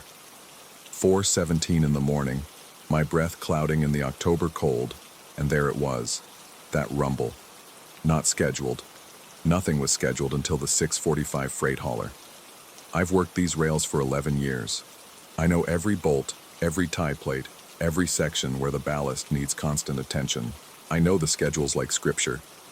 So when that tremor started in my boots and worked its way up through my spine, when those lights flickered between the pines like fireflies made of headlamp glare, I knew something was wrong. The thing is, I should have seen it.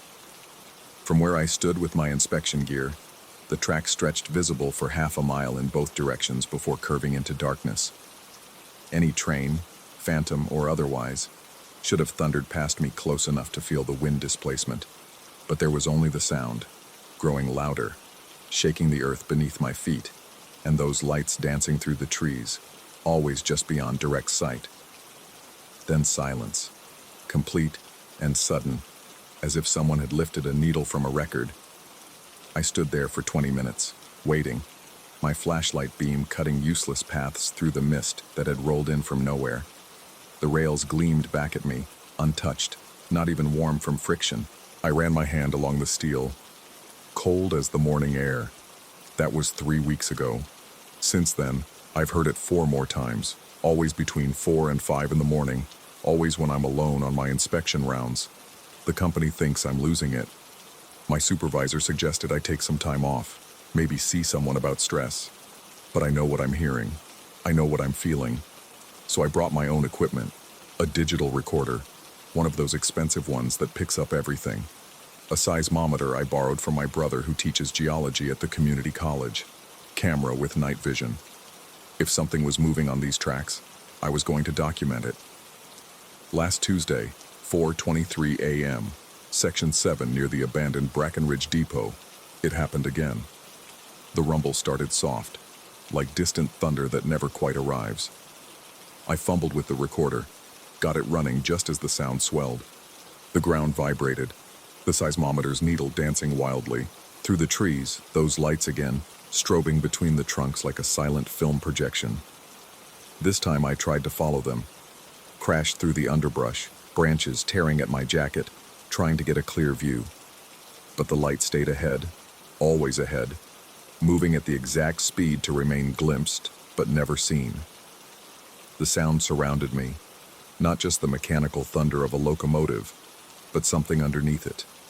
A whisper, multiple whispers, voices layered on voices, speaking words I couldn't quite catch. Then it was gone. I stood there breathing hard, covered in pine needles and scratches, my equipment still running. The forest had gone so quiet I could hear my own heartbeat. Back home, I transferred the recordings to my computer. What I heard changed everything.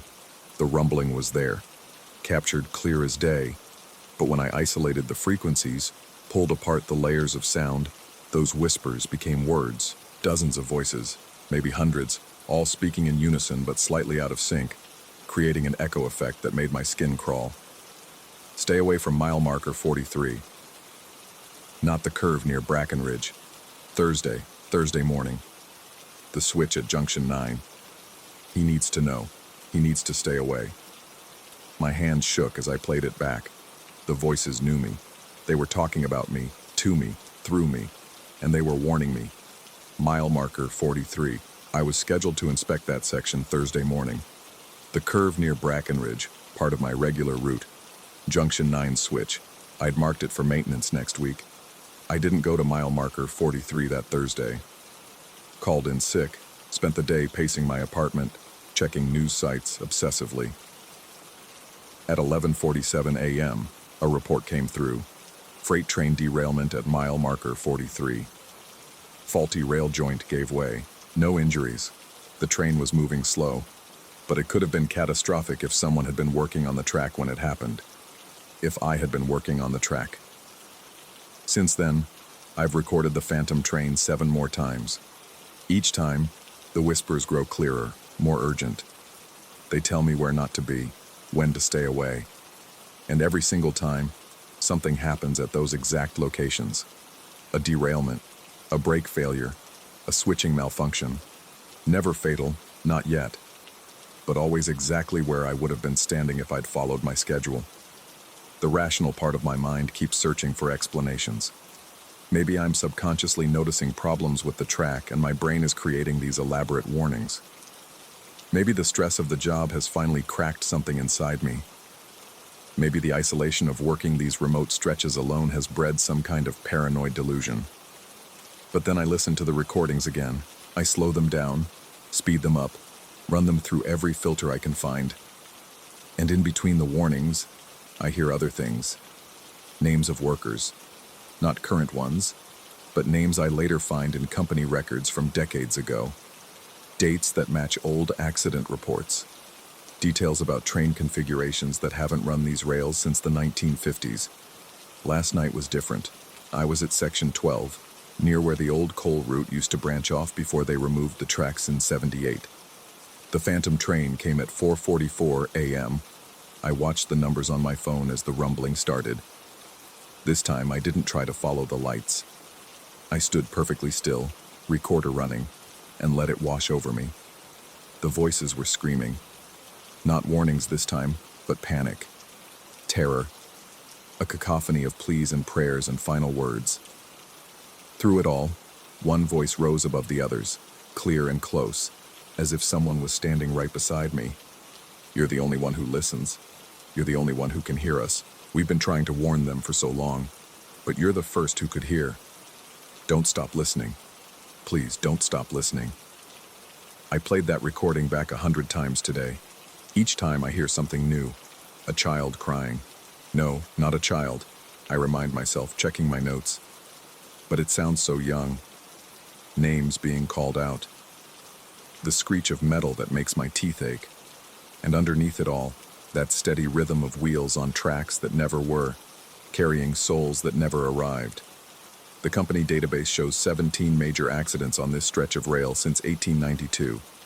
Hundreds of minor ones, each one meticulously documented. Location, time, cause, casualties.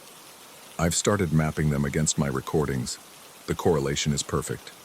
Every whisper, every warning, corresponds to a historical incident at that exact spot. But here's what keeps me awake. What has me sitting here at 3 a.m., writing this down because I need someone somewhere to know. The warnings aren't about past accidents. They're about future ones. Accidents that would happen if I didn't listen, if I didn't stay away. The train that doesn't exist is saving lives by warning me about disasters that haven't happened yet. Or maybe, and this thought makes my hands shake, disasters that already happened, in some other timeline, some other version of these tracks, where I didn't hear the warnings. I've stopped telling anyone at work. They already think I'm losing it. My supervisor has scheduled me for a psychological evaluation next week. I'll probably fail it. How do you explain that you're taking orders from a ghost train? How do you rationalize staying away from critical maintenance because voices in the static told you to? But I keep listening. Every morning, I'm out there with my equipment, waiting. The phantom train doesn't come every night anymore. Sometimes a week passes in silence. But when it does come, when those lights flicker through the trees and the ground shakes with impossible weight, I'm ready. 3 days ago, the whispers told me about a flaw in the rail at mile marker 61. They described it in detail, a hairline fracture that would give way under the weight of the morning commuter train. I reported it as a routine discovery during inspection. They found exactly what the voices described. The metallurgist said it could have caused a catastrophic failure within days. I'm starting to understand something. The phantom train isn't just one train, it's all of them. Every train that ever met disaster on these rails, every soul lost to twisted metal and splintered wood, they're all there in that sound, in those lights that dance just beyond seeing. They're trying to prevent their own fate from repeating, using me as their instrument, their prophet of avoided catastrophe. But understanding doesn't make it easier. If anything, it makes it worse. Because now I know I can never leave this job. I can never stop listening. I'm bound to these rails as surely as they are, walking the tracks in the pre-dawn darkness, waiting for warnings from trains that never arrive, saving lives from disasters that never quite happen. Sometimes I wonder if I'm dead too. If maybe I had my own accident years ago, and this is my purgatory, an endless cycle of prevention, of listening to the dead to save the living. But then the sun comes up, and I clock out, and I drive home to my empty apartment, where I play the recordings over and over, searching for new warnings, new voices, new disasters to prevent. The truth is, I don't know what's real anymore. I don't know if the phantom train exists outside my deteriorating mind, if the voices are external or internal, if I'm saving lives or slowly losing my grip on reality. All I know is that tomorrow morning, at 4 a.m., I'll be back on the tracks. waiting, listening. Because whether it's real or not, whether I'm sane or completely gone, people are alive because I listen to those whispers in the dark. And that has to be enough. It has to be worth the slow dissolution of everything I thought I knew about what's possible. The recording from last night is different from all the others. When I play it back, underneath all the warnings and the pleading and the mechanical thunder, there's a new voice. Younger, clearer, speaking directly to the microphone as if he knows exactly where it is. You're starting to understand, aren't you? Starting to see how thin the veil is between what happened and what could happen, between the rails that are and the rails that were. Keep listening. We have so much more to show you. I've played that message 50 times now. Each time, the voice sounds more familiar. Each time I become more certain of something that shouldn't be possible. The voice is mine. Younger, maybe by a decade or two, but definitely mine. Which means I don't know what it means. That somewhere, somewhen, another version of me is sending warnings back through the phantom rails, that I'm destined to join them eventually, another voice in the chorus of catastrophe prevention. I checked the company records again. No employee with my name has ever died on these rails, not in any documented accident. But the records only go back so far, and paper degrades, and memories fade, and sometimes people just disappear without explanation. My hands are steady as I pack my equipment for tonight's inspection. The forecast calls for fog, thick and early. Perfect conditions for the phantom train to run. Perfect conditions for new warnings, new voices, new impossible truths to record and analyze and slowly lose myself in. I've started leaving notes for whoever finds them. Detailed documentation of every warning, every prevented disaster, every correlation between the whispers and reality. If I do disappear, if I become just another voice in that ghostly chorus, at least there will be evidence. At least someone might continue listening.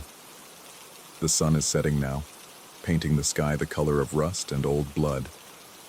In a few hours, I'll be out there again, walking the rails with my recorder running, waiting for the sound of trains that shouldn't exist carrying messages that shouldn't be possible. And maybe tonight, I'll finally see it clearly. Not just the lights through the trees, but the actual locomotive, the impossible carriages, the faces in the windows of passengers traveling on rails that exist in the spaces between what is and what was and what might have been. Maybe tonight, I'll understand why the voice that sounds like mine seems to be getting closer, clearer, more insistent with each recording. And maybe tonight, I'll finally board the phantom train myself. But not yet. Not yet. There are still warnings to receive, disasters to prevent, lives to save. The rails stretch out into darkness, and somewhere in that darkness, a train that doesn't exist is carrying messages from futures that will never be, as long as I keep listening. As long as I keep listening.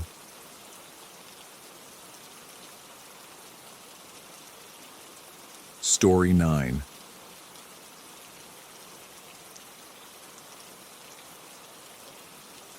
The elevator button glowed for the first time on Tuesday morning, 3 days after my promotion. I'd ridden that elevator twice daily for 4 years, and the 13th floor had always been dark, a dead button between 12 and 14 that everyone ignored. The building management claimed it was a mechanical floor, filled with HVAC systems and electrical panels. Nobody questioned it. Nobody cared. But that morning, when I swiped my new executive access card against the reader, the 13 lit up like a beacon. My finger hovered over it. The elevator hummed its familiar tune, cables groaning somewhere above. Other employees shuffled in behind me, absorbed in their phones, their coffee cups steaming in the artificial light. I pressed 14, my new floor, and watched the doors slide shut. The 13 stayed lit, pulsing softly, almost breathing. The next day, I was alone in the elevator when it happened again. This time, curiosity won. The button felt warm under my fingertip, warmer than the others. The elevator lurched, hesitated, then began its ascent. The digital display flickered. 10, 11, 12. The numbers dissolved into static before reforming. 13. The doors opened to darkness. Not the complete darkness of a power outage, but the dim, dusty twilight of abandonment. Emergency lighting cast sickly green pools across a reception area that looked frozen in time. The company logo on the wall, our old logo, the one we'd retired 8 years ago, hung at an odd angle, its chrome letters tarnished and spotted with age. I stepped out, and the elevator doors whispered shut behind me. The carpet muffled my footsteps, releasing small clouds of dust with each step. The air tasted stale, recycled, like breathing through old cotton. Cubicles stretched out before me, their fabric walls faded to indeterminate grays and browns.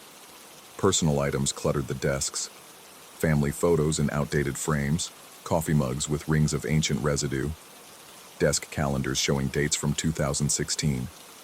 But it was the dust that made my skin crawl. Not thick, not the accumulation of decades, but a fine, even layer, as if someone had sprinkled ash across everything just days ago. As if time moved differently here. A photocopier hummed to life somewhere deeper in the office. The sound made me jump, my heart hammering against my ribs. Then silence again, heavy and expectant. I moved deeper into the maze of cubicles, drawn by a compulsion I couldn't name. The overhead fluorescents flickered on in sections as I walked, motion sensors still functioning despite the abandonment. Each new pool of light revealed more of the same. Workstations suspended in time, computer monitors dark and waiting, papers scattered mid-task. Then I found it, a corner office with windows overlooking the city. Except the view was wrong. The skyline showed buildings that had been demolished years ago, and others that had never been built. The sun hung at an impossible angle for morning, casting shadows that bent in directions that hurt to follow. The nameplate on the desk made my stomach lurch. My name, brass letters slightly tarnished, but definitely mine. The leather chair behind the desk bore the impression of a body, the leather cracked and worn in patterns that suggested years of use. Personal items covered the surface. A coffee mug with my college logo, a stress ball I recognized but had never owned, a framed photo of nothing. The frame held a rectangle of pure black, as if the photograph had been burned away from the inside. The computer monitor flickered to life. I hadn't touched anything. The machine simply awakened, the screen brightening from black to the familiar blue of our company's email system. The interface looked current, not the outdated version I'd expected. My name appeared in the corner, my corporate photo, but older, grayer, with lines around my eyes I didn't have yet. The inbox showed 1,847 unread messages. My hand moved without conscious thought, gripping the mouse. The plastic felt warm, almost soft, as if it had been molded by years of use. The cursor responded, gliding across the screen with unnatural smoothness. The emails dated back 3 years and stretched forward into next month, next year. Subject lines that made no sense. Conversations about projects that didn't exist. Meetings I'd never attended but apparently would. One from next week. The Johnson account disaster. Discussing a client presentation that would go catastrophically wrong, cost the company millions. The sender was me. The recipient was me. Another from 2 months from now. Please stop coming here. The body just repeated the same line over and over, hundreds of times. The formatting growing increasingly erratic. Fonts changing mid-sentence. Colors shifting from black to red, to something that seemed to move on the screen. My throat constricted. The air in the office had thickened, pressing against my skin like humid breath. The fluorescent lights hummed louder, their frequency drilling into my skull. Shadows in my peripheral vision shifted and lengthened, reaching across the floor like fingers. I scrolled faster, dates blurring past. 6 months from now, a year, 2 years, the subjects grew stranger, more personal. You know what you did. The walls are listening now. Don't trust the reflection in the bathroom mirror on the 14th floor. Then I found the thread that made my blood freeze. A conversation between me and someone whose email address was just numbers, a long string that hurt to look at directly. The discussion was about this moment, right now, me standing in this office, reading these emails. It described in perfect detail what I was wearing, the way dust motes drifted through the air around me, the taste of copper growing in my mouth. The most recent message, sent 3 minutes from now. Look behind you. I couldn't help it. I turned. The office behind me had changed. The cubicles were occupied now, filled with people, but wrong, all wrong. They sat at their desks, typing on keyboards, holding phone receivers, but their movements were too slow, too deliberate, like footage played at half speed. Their faces were blurred, features smudged as if someone had dragged their thumb across a wet painting. But their eyes were sharp, clear, and all focused on me. They didn't blink. The typing intensified, a cascade of keystrokes that couldn't possibly be producing anything coherent. The sound built and built, mixing with the fluorescent hum and the whisper of ventilation, until it became a roar of white noise that pressed against my eardrums. The monitor behind me dinged. New email. Subject: You're not supposed to be here yet. My legs moved before my brain could process the decision to flee. I burst from the office, the chair spinning in my wake, papers scattering like startled birds. The cubicle people didn't react, just kept typing, their smudged faces tracking my movement with those horrible clear eyes. The elevator was gone. Where the doors had been, just smooth wall, painted that institutional beige that seemed to exist in every office building. My keycard did nothing. The emergency stairs were locked, the door handle burning cold enough to sting my palm. Behind me, the typing stopped.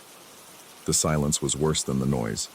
I could hear my own breathing, ragged and too loud, could hear my heartbeat thundering in my chest.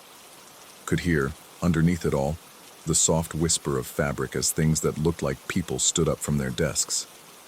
I ran deeper into the office, past break rooms with refrigerators humming songs that contained words, past conference rooms where shadows held meetings with no sources, past windows that showed different times of day in each pane. The layout made no sense. Corridors that should have led to the building's exterior instead opened onto more offices, more cubicles, more of those horrible, not quite people who were now following me with their stuttering, frame-skipping movements. A phone rang somewhere, then another. Soon the entire floor filled with the sound of ringing phones, all slightly out of sync, creating a maddening polyrhythm that made my teeth ache. Some of the not people answered, holding receivers to the spaces where their ears should have been, their mouths moving in conversations that produced no sound. I found myself back at the corner office. The computer was still on, the email still open. New messages had arrived while I was gone. Dozens of them, all from that same string of numbers. I didn't want to look, but I had to. They were all the same message, repeated over and over. You can't leave until you finish what you started. What had I started? I'd just pressed a button, explored an empty floor. Unless this wasn't the beginning. Unless I'd been here before, would be here again, was always here in some timeline that existed parallel to the real world, bleeding through in moments like this. The monitor flickered, and for a moment I saw my reflection clearly, but older, much older, with hollow eyes and gray skin, wearing the same clothes but faded and worn. Behind that reflection stood another me, younger, just promoted, reaching for an elevator button. Behind him, another and another, stretching back into infinite recursion. The typing resumed, but now I realized it was coming from me. My hands were on the keyboard, fingers moving without my control, composing an email to an address I didn't recognize, but somehow knew was mine. The subject line wrote itself. Warning, do not press 13. The date on the email, 3 days ago. The elevator dinged behind me. I turned to see the doors. They were back, or had always been there, or would be there tomorrow. They stood open, revealing the familiar interior, the normal buttons, the blessed absence of 13's glow. I ran for it, threw myself inside just as the doors began to close. Behind me, the office lights went out in sequence, darkness chasing me like a living thing. The not people stood at the threshold, their blurred faces finally resolving into focus, just as the doors shut. They all had my face. The elevator descended smoothly. The 13 button was dark again, dead. just a piece of black plastic between 12 and 14. When the doors opened on the lobby, everything was normal. Security guards at their desk, people coming and going, sunlight streaming through the windows at the correct angle for morning. But when I checked my phone, I had an email from that string of numbers. Subject: see you tomorrow. I called in sick the next day and the next. But on Friday, my boss called, not my new boss, but someone I'd never heard of, from a department that didn't exist, asking why I'd missed the meetings on 13. When I protested that there was no 13th floor, he laughed. He said I'd been working there for 3 years. I checked my company directory. There I was, listed twice, once on 14, once on 13. The photo for the 13th floor entry was me, but wrong, older, staring directly at the camera with eyes that knew too much. I went back that night, after the building had emptied. The elevator recognized my card, and 13 glowed without my touching it. The elevator rose on its own, carrying me up despite my pressing every other button, despite my prying at the doors. When they opened, the office was bright and active.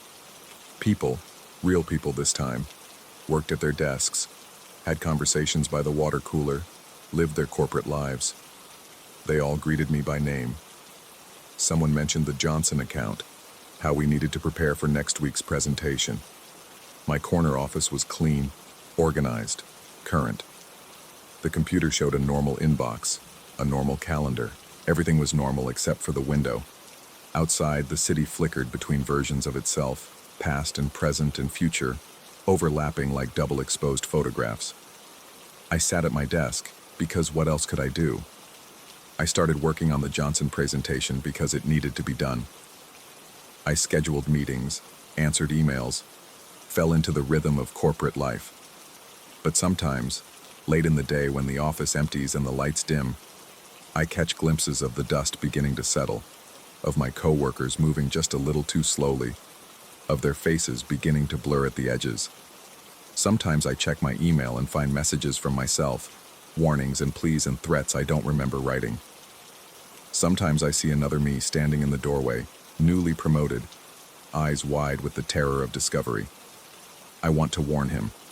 I want to tell him to take the stairs, to quit his job, to run. But my mouth won't form the words. My fingers just keep typing, composing emails he'll find in 3 days or 3 years, or has already found and forgotten. The elevator dings in the distance. Someone new is coming.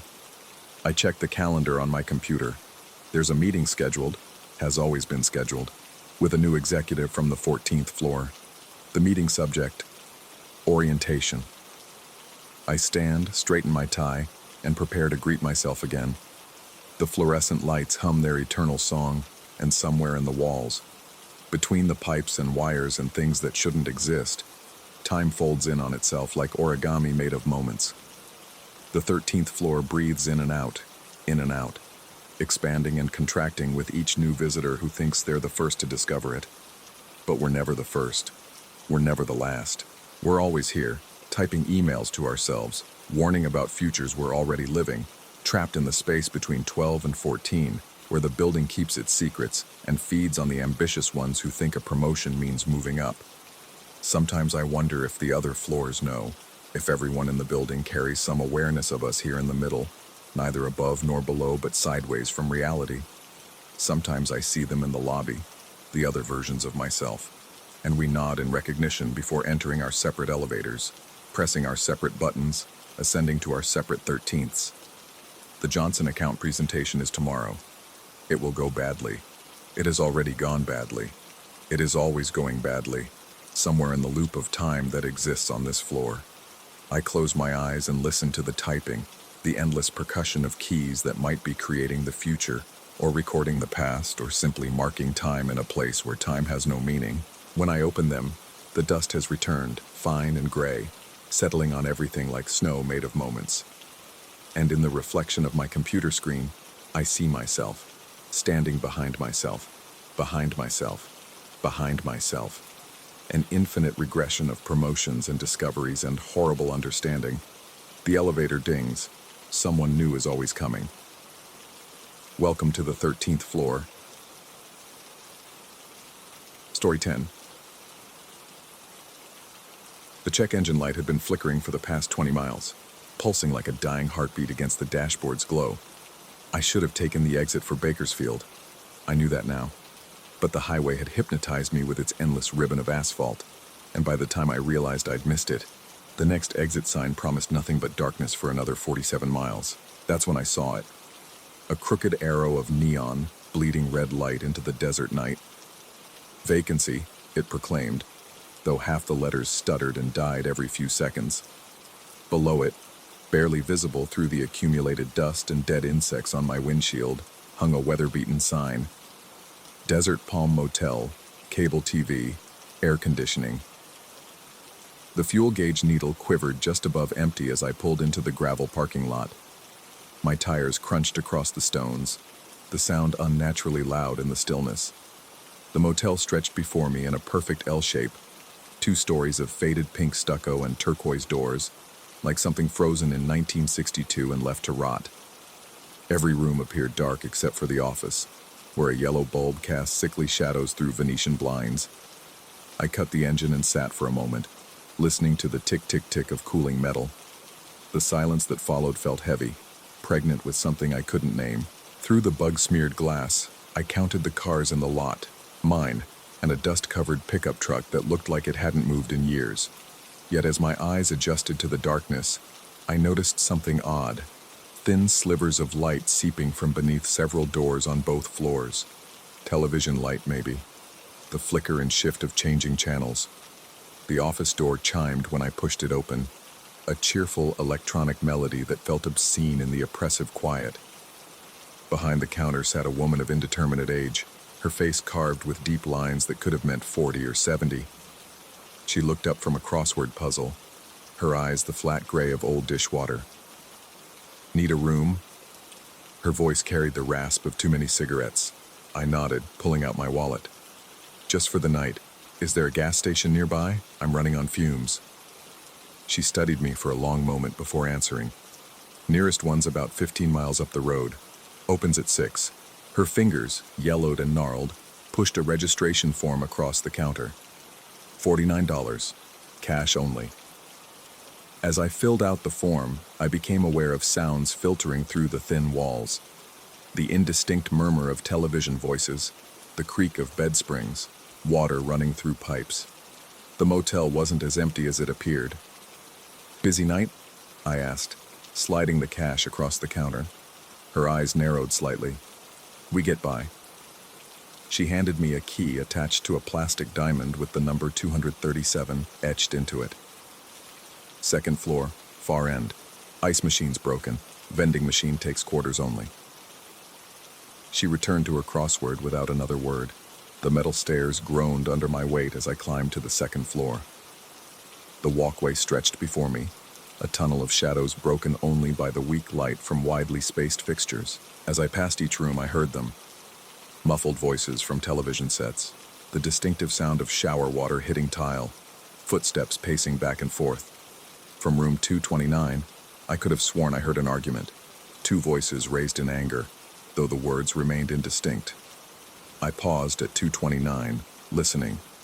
The argument continued, rising and falling in waves of fury. Through the gap beneath the door, television light flickered in rapid succession. Blue, white, green, blue again. But something felt wrong about the shadows playing across that strip of light. They moved independently of each other, as if multiple people were walking back and forth, yet the shadows themselves seemed incomplete, like watching the shadows without the bodies that should cast them.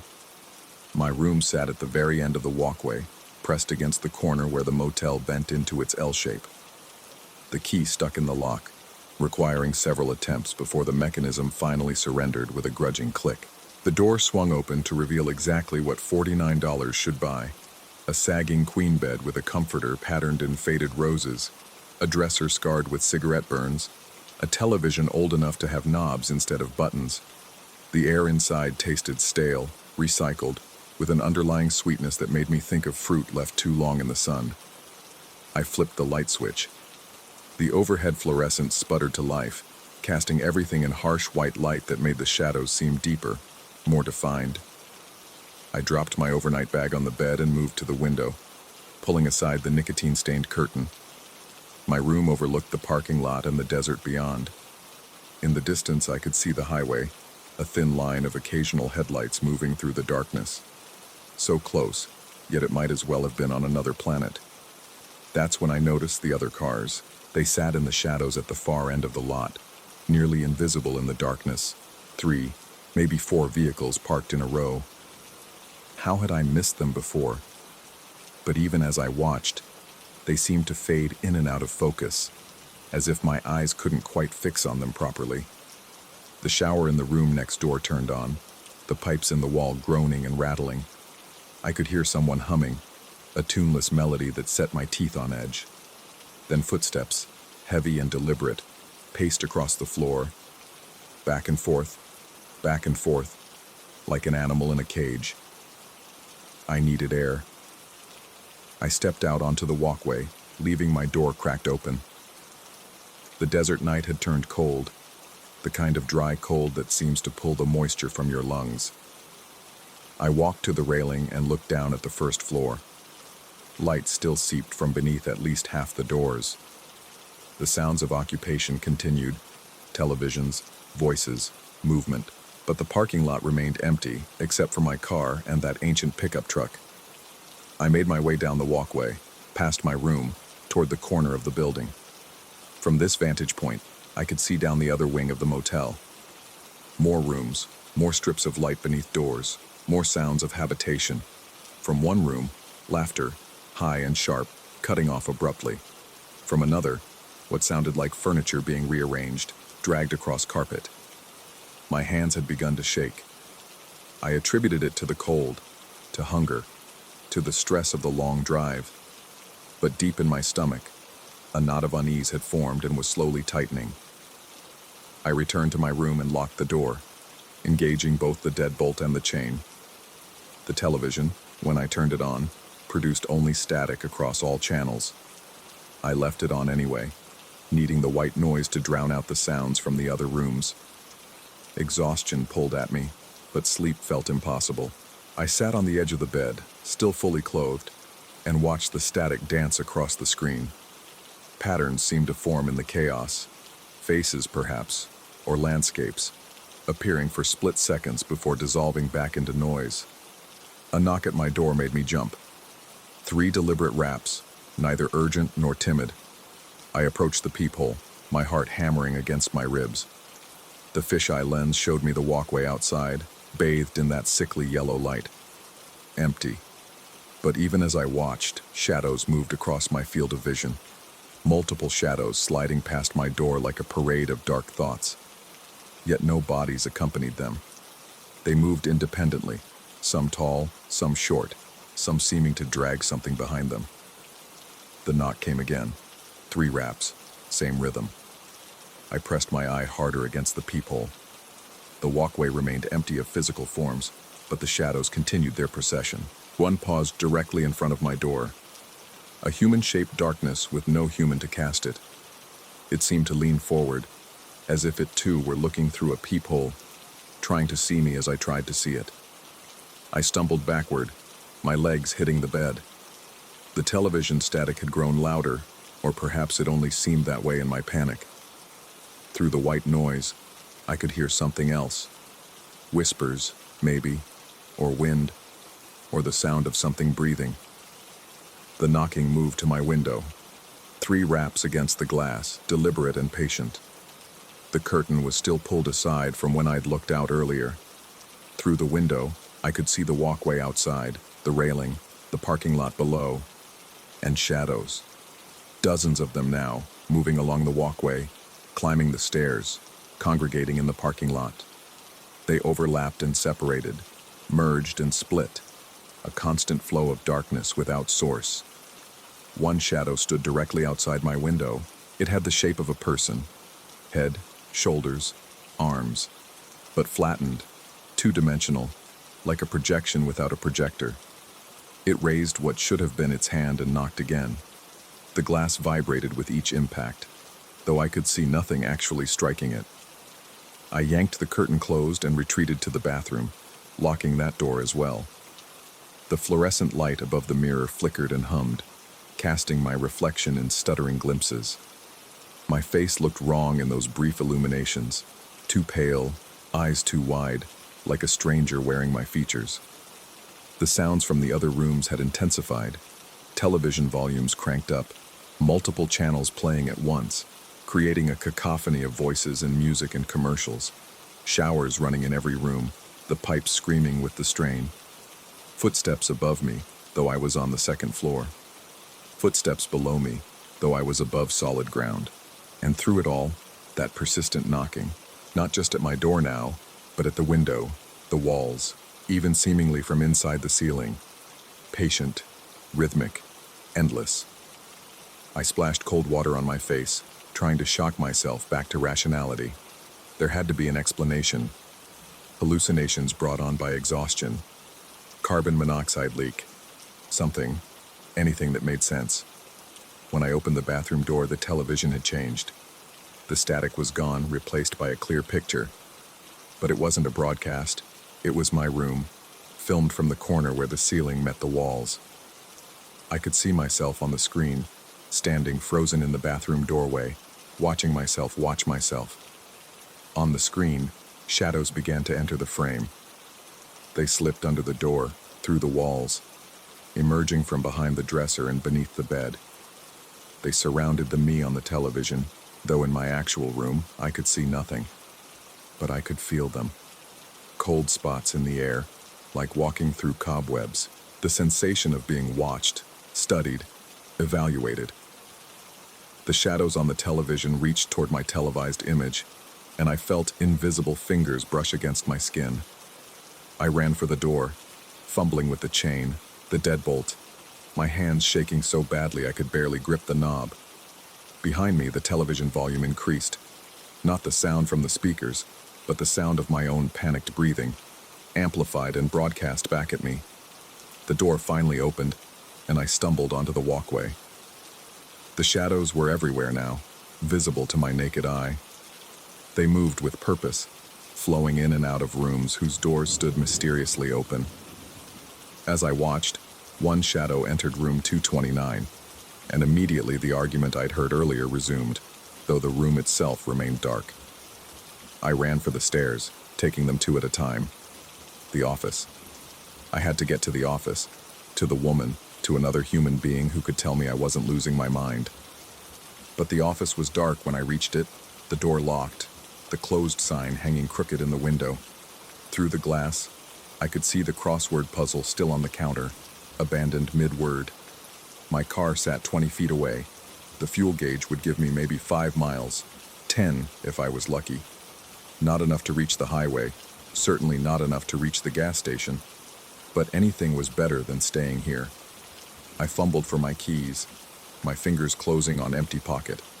They were in my room, on the dresser, exactly where I'd set them down.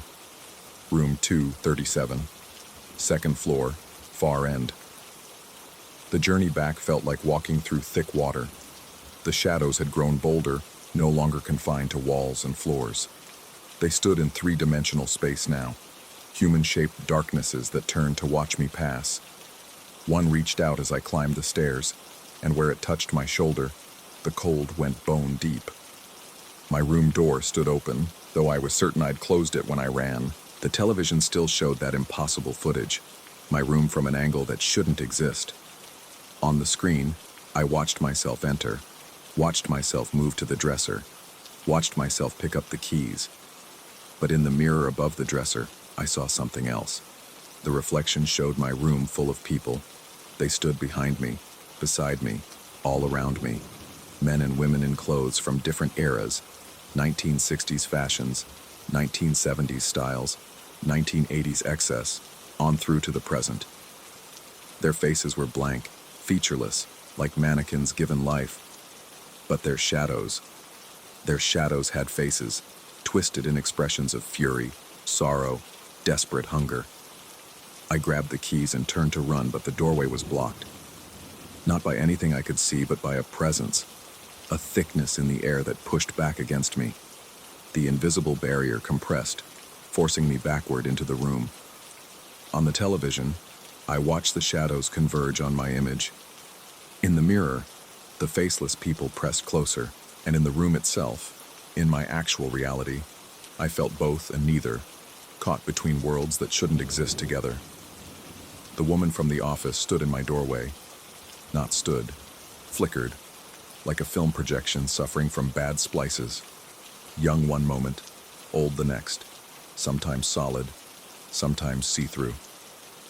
Checkout time was 10 years ago, she said, her voice layered with echoes of itself. Or yesterday, or tomorrow. Hard to keep track when you're between frames. I tried to speak, but my voice came out on the television instead, broadcast from my filmed image's mouth. What is this place? A crack, she answered, moving into the room without walking, simply appearing closer in stuttering jumps. A place where time got confused.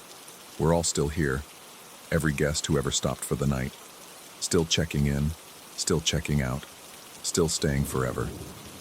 The shadows on the television began pulling at my filmed self, stretching my image like taffy.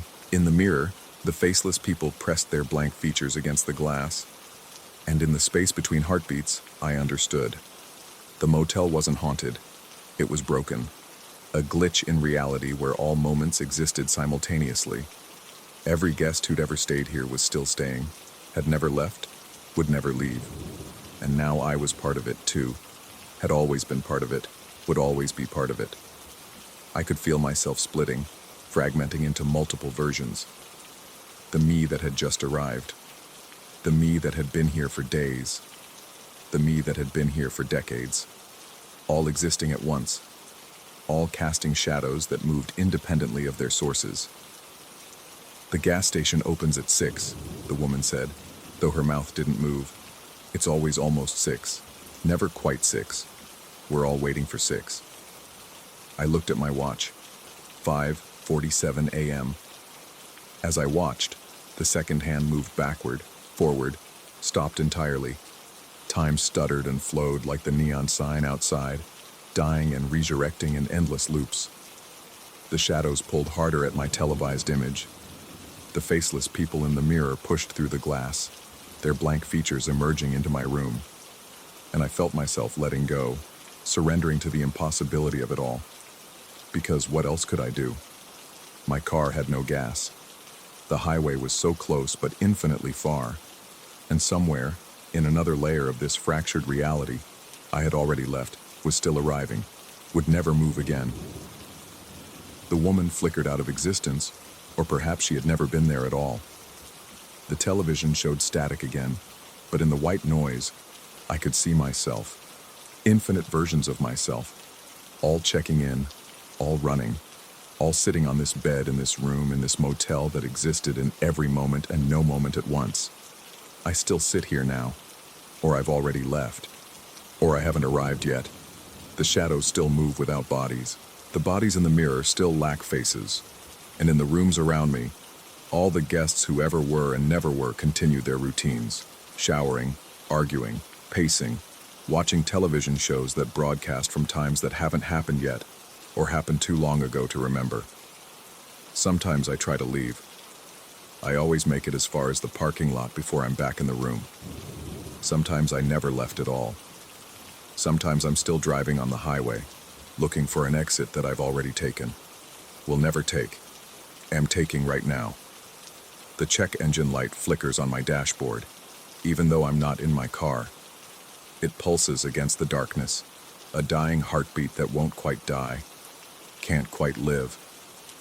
It's 5:47 a.m. It's always 5:47 a.m. The gas station opens at 6. It never opens at 6. I'm still waiting. We're all still waiting. In the shadows that move without us, in the mirrors that show what isn't there, in the television static that reveals too much. We wait, and somewhere, on a highway that might exist, a driver sees an exit sign and thinks about stopping at a motel with a flickering neon sign. He's already here. He'll never arrive. He drives past without stopping. All three things are true. None of them are true. The shadows know the difference, but they're not telling. They just move, endless and sourceless, through a motel that exists in the crack between seconds, where checkout time is always 10 years ago, or yesterday, or tomorrow, but never now, never exactly now.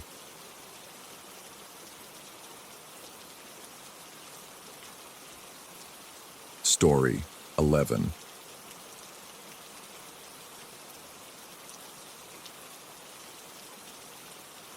The fluorescent lights in the lobby flickered twice before dying completely, leaving me with only the weak beam of my flashlight to navigate the corridors.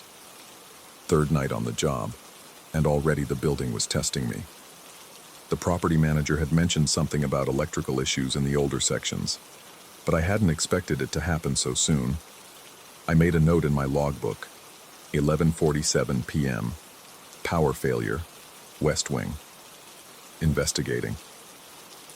The building stood like a tombstone against the city skyline, 7 floors of repurposed office space that now housed graphic designers, freelance writers, and startup consultants. During the day, it buzzed with creative energy. At night, it became something else entirely. The walls seemed to lean inward, and every footstep echoed with a hollow resonance that made my skin crawl. I'd taken the job out of desperation. 3 months unemployed, bills piling up, and a growing sense that I was disappearing from my own life. The night shift paid better than most security gigs, probably because nobody wanted to spend 8 hours alone in a building that predated the Great Depression. The previous guard had quit after 2 weeks, leaving only a cryptic note about needing to find himself. I should have paid more attention to that phrase. My rounds usually took me through all 7 floors, checking locks, monitoring for vagrants, ensuring the creative types hadn't left their space heaters running. But tonight, with the power out, I decided to check the basement first. The electrical panels were down there, along with storage units that hadn't been opened in decades. The basement always felt different from the rest of the building, older, heavier, as if the air itself had weight. The metal door to the basement groaned as I pushed it open. The stairwell smelled of mildew and something else, something chemical and sharp that made my nose burn. My flashlight carved a narrow tunnel through the darkness as I descended, each step releasing a small cloud of dust that danced in the beam like tiny moths. At the bottom, I swept my light across the familiar landscape of pipes and concrete pillars. But tonight, something was different. A door I'd never noticed before stood slightly ajar at the far end of the corridor. It was painted the same industrial gray as the walls, nearly invisible unless you were looking for it. No number, no nameplate, just smooth metal and a tarnished brass handle. I approached slowly, my footsteps unnaturally loud in the silence. Through the gap, I could see only darkness, but that chemical smell was stronger here. Developer fluid, I realized. The kind used in old photography studios. I pushed the door open with my shoulder, keeping my flashlight raised. The beam illuminated a room frozen in time. Photography equipment from another era crowded every surface. Enlargers with bellows like accordion lungs, trays for developing prints, bottles of chemicals with labels too faded to read. But it was the walls that made me stop breathing. Hundreds of black and white portraits covered every inch of wall space, overlapping in places, creating a mosaic of faces. Men and women from different decades stared out from behind glass, their clothing and hairstyles marking them as visitors from the past. Some smiled, others looked serious or contemplative. But in at least a dozen of the photographs, the central figure was nothing but a blur, a smudge of motion where a person should have been, as if they'd moved at the crucial moment or tried to escape the camera's eye. I moved deeper into the room, my flashlight playing across the portraits. The dust here was undisturbed except for a single set of footprints leading to a workbench in the corner. Fresh footprints. My hand instinctively went to the radio on my belt, but I hesitated. What would I report? That I'd found an old photography studio that shouldn't exist? On the workbench sat a leather-bound ledger, its pages yellowed but intact. I opened it carefully, revealing columns of names and dates, stretching back to 1952. Next to each name was a number, and beside that, a single word. Complete, or developing. The last entry was dated just 2 weeks ago, the day the previous guard had quit. His name was there, and next to it, The word developing. A sound behind me made me spin around, my flashlight beam dancing wildly across the walls. Nothing, just the portraits watching me with their frozen eyes. But as the light passed over one of the blurred photographs, I could have sworn the smudge had changed shape, become slightly more defined. I moved closer, studying it. The blur had edges now, suggestions of features, a jawline perhaps, or the curve of a shoulder. I backed toward the door, my heart hammering against my ribs. This was wrong. Everything about this room was wrong. But as I turned to leave, my flashlight caught another photograph. This one hanging near the door. The figure in it was clearer than the other blurred ones, though still indistinct. But I could make out details. The uniform, the flashlight in hand, the way the shoulders hunched forward slightly. My shoulders, my stance. The flashlight slipped from my suddenly nerveless fingers, clattering on the concrete floor. In the brief moment before I grabbed it again, I heard something, the soft click of a camera shutter, somewhere in the darkness. Over the following nights, I tried to stay away from the basement. I told myself I'd imagined the resemblance, that the stress of a new job and irregular sleep schedule was playing tricks on my mind. But the building seemed to pull me downward, as if gravity itself had shifted. By the end of my first week, I found myself standing at the basement door again, hand on the handle, unable to remember walking there. The studio was exactly as I'd left it, except the footprints in the dust had multiplied. They crisscrossed the room now, all the same size, all leading to different photographs. And the blurred portraits had changed. Where before there had been perhaps a dozen, now I counted 20 or more. Some of the previously clear photographs had begun to blur, their subjects fading like old memories, while the originally blurred ones grew sharper. The one that looked like me was clearer still. I could make out facial features now, the slight crook in the nose from a childhood break, the scar above the left eyebrow. But the eyes were still indistinct, dark holes where clarity should have been. I found myself staring at it during my rounds, losing track of time, coming back to myself with a start to find hours had passed.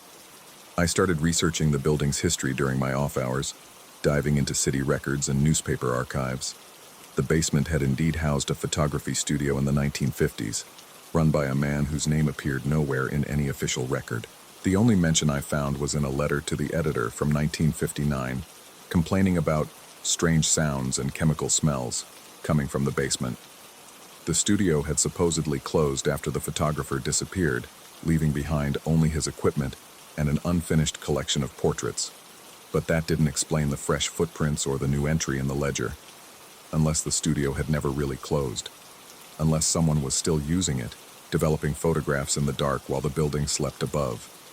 On my 10th night, I brought my own camera, a digital one, thinking I could document the room and show someone, anyone, that I wasn't losing my mind. But when I tried to photograph the portraits, the images came out wrong. The clear photographs appeared normal, but the blurred ones showed nothing at all, just empty frames against the wall. And the one that looked like me, in the digital image, the frame was there, but instead of a portrait, it showed a view of the room itself, as if the camera had somehow turned around and photographed behind me.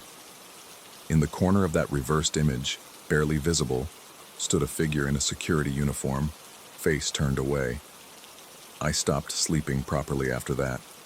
Every time I closed my eyes, I saw those blurred faces, imagined them shifting and changing in the darkness of the basement. I began to feel watched, even outside the building, as if invisible eyes tracked my movements through the city.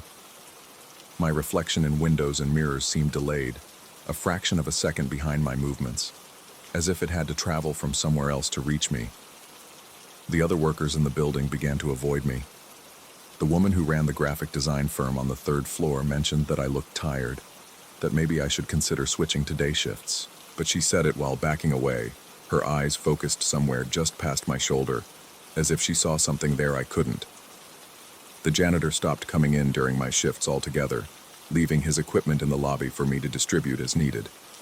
By the end of my 2nd week, I was spending most of my shift in the basement studio. I told myself I was investigating, gathering evidence, but the truth was simpler. The room called to me. The chemical smell had become comforting, familiar. I knew every portrait now, had given them names and imagined histories.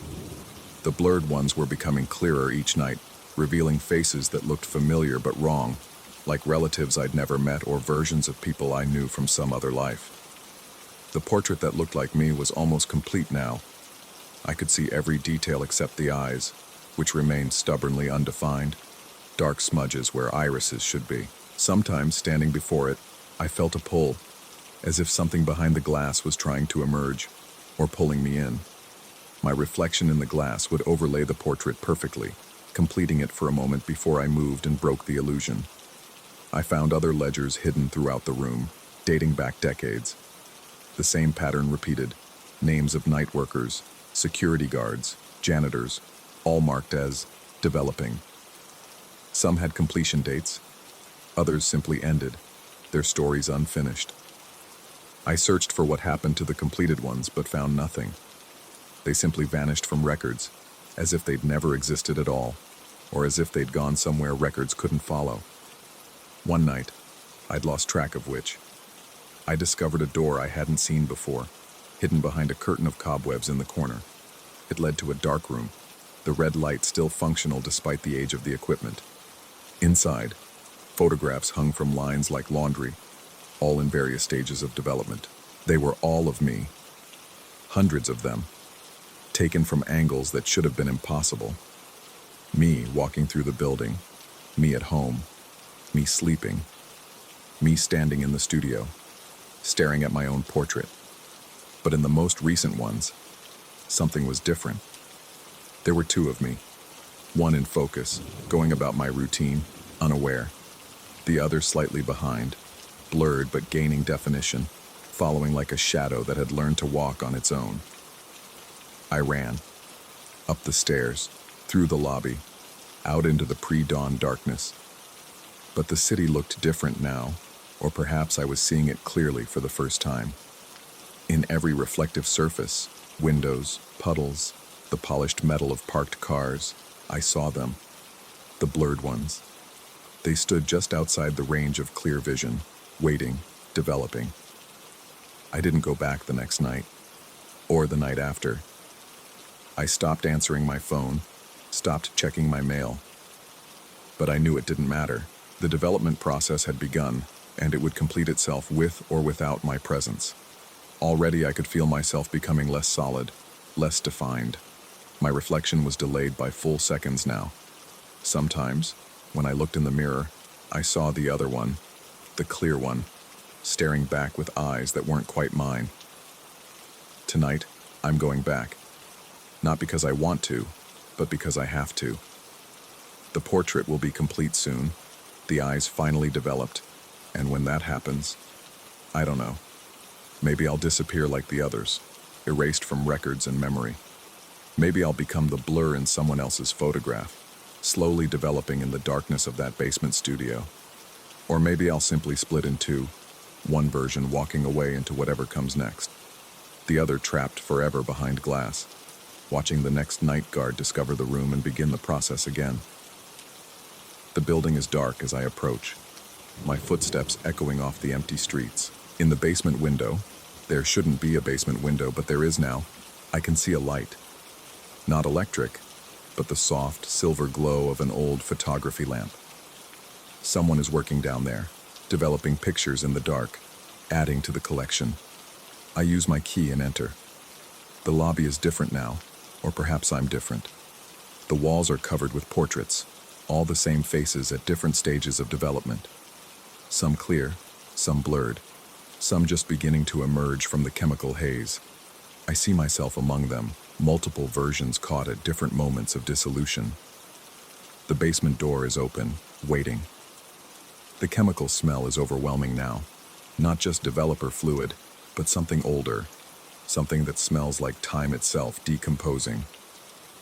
I descend the stairs, each step heavier than the last, as if I'm walking through thickening air. The studio is full of people, or rather, full of the suggestions of people, blurred figures moving through the space, tending to the equipment, adjusting the photographs. They don't acknowledge me, can't acknowledge me. They're still developing, still becoming. Or perhaps they've moved beyond becoming into something else, something the camera can't quite capture. My portrait hangs in the center of the wall now, complete except for one last detail. The eyes are still dark, still undefined. But as I approach, I understand. They're not undefined. They're empty, waiting. I stand before it, my reflection aligning with the image. For a moment, we're one. The me that was, the me that is, the me that's becoming. Then I feel it, the pull, the shift, the sensation of being exposed to light after too long in the dark. The shutter clicks somewhere in the distance, and I understand finally what the previous guard meant about needing to find himself. He did. We all do eventually. We find ourselves hanging on these walls, perfected, preserved, permanent. The portrait's eyes begin to clear, but they're not developing from nothing.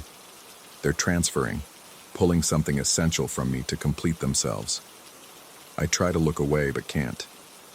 In the glass, my reflection is blurring now, losing definition, while the portrait grows sharper, more real than I've ever been. Somewhere above, I hear footsteps. The new night guard, probably, making his rounds, checking the locks, ensuring everything is secure. Soon, he'll notice the door to the basement. Soon, he'll descend into the chemical-scented darkness. Soon, he'll find this room and see the portraits, see the blurred figures waiting to develop. And I'll be here, complete at last, watching from behind glass as he begins his own development, his own journey from clarity to blur, and back again, because that's what this place is. Not a studio, but a dark room for souls, where we're exposed, developed, and fixed in place, becoming the truest versions of ourselves whether we want to or not. The shutter clicks again. The process continues. In the red light of the dark room, shadows move that might be people or might be something else. The negative spaces between what was and what will be, forever developing, forever almost there. I am the portrait now. Or the portrait is me. It doesn't matter anymore. We're both here, both real, both waiting in the chemical-scented darkness for the next soul to discover what develops when you stare too long at your own becoming. The building settles around us, content. It has what it needs. It always has. And tomorrow night, when the new guard makes his rounds, when he finds the door that shouldn't exist and descends into the watching darkness, the collection will grow by one more. The development never ends. It only waits, patient as a photograph in solution, for the next exposure to light.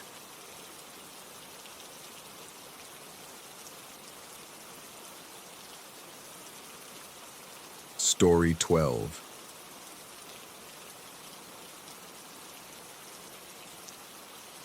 The notification appeared at 11:47 p.m., just as I was about to call it a night. One more delivery, I told myself, reaching for my phone. But the screen showed an app I didn't recognize, a simple black interface with thin white lines forming a minimalist map.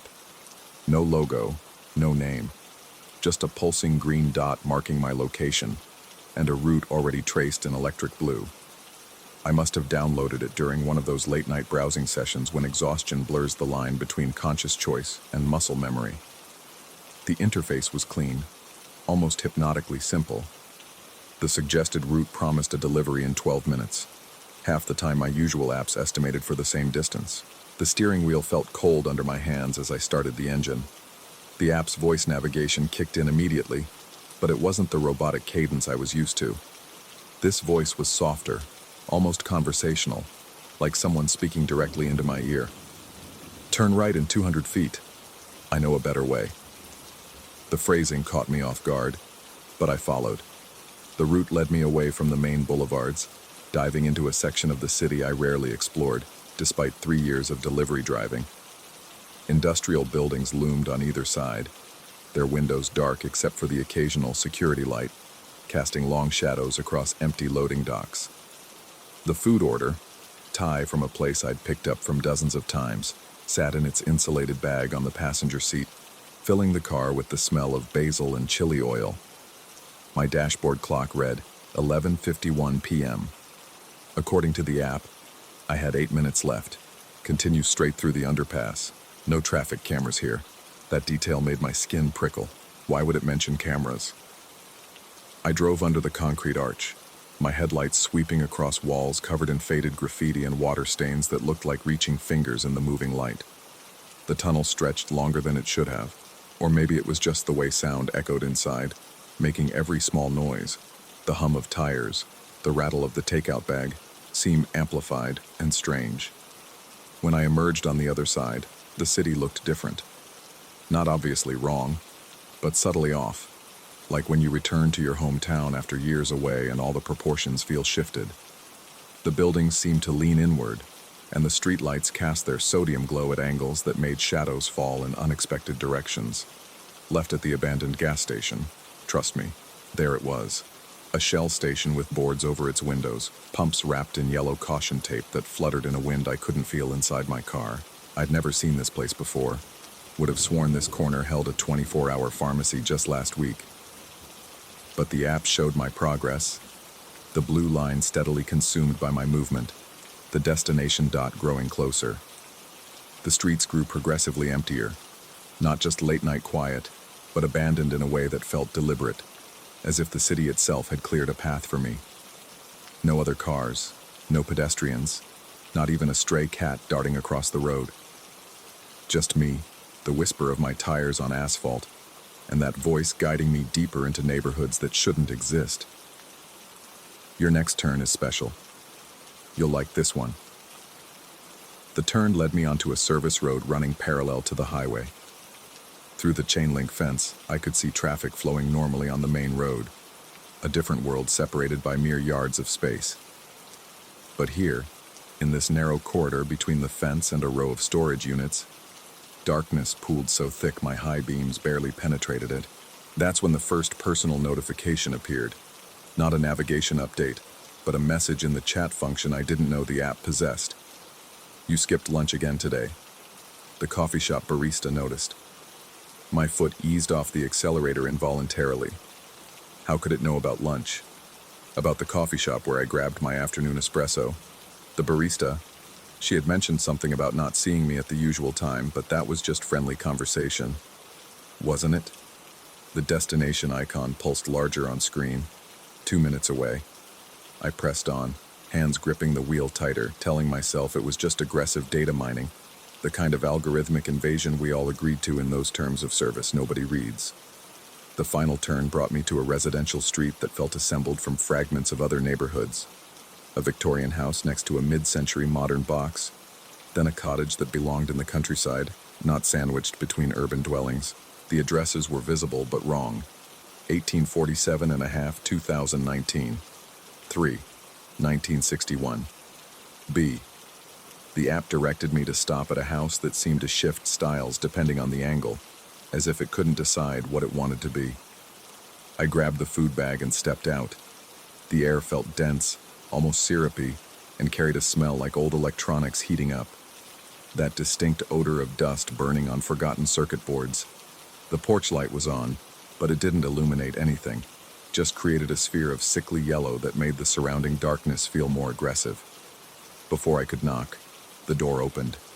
The customer stood in shadow, only their hand extending into the light to take the bag. The fingers were normal enough, but they moved with a subtle wrongness, like someone who had learned to be human from watching videos played at slightly the wrong speed. "Enjoy your drive home," they said, though I wasn't sure if the words came from them or the app or somewhere inside my own head. I practically ran back to my car. The app was already showing my route home, a direct path that would take 6 minutes, but I recognized none of the streets on the screen, and when I looked up, the neighborhood had changed again, subtly transformed while my attention was elsewhere. The next few nights followed the same pattern. I'd try to use my regular delivery apps, but they'd crash or show no available orders. Then that black interface would appear, always with a perfect route, always through parts of the city that felt extracted from different realities and stitched together hastily. The personal notifications grew more intimate. "She's not going to text you back. Stop checking. Your mother is awake, wondering why you don't call. The thing in your apartment you hear at night isn't the neighbors." Each message appeared just as I navigated another impossible shortcut, through a parking garage that had too many levels going down, across a bridge that didn't appear on any official map, along a street where all the houses had their windows boarded but warm light leaked through the cracks. The deliveries themselves became secondary to the journey. The customers were always shadows, partially glimpsed, their homes existing in a geography that shifted like a dream you're trying to remember. And always, that voice guiding me, growing more familiar with each drive, as if it was learning my preferences, my fears, the way I held my breath before particularly dark tunnels. I tried deleting the app multiple times.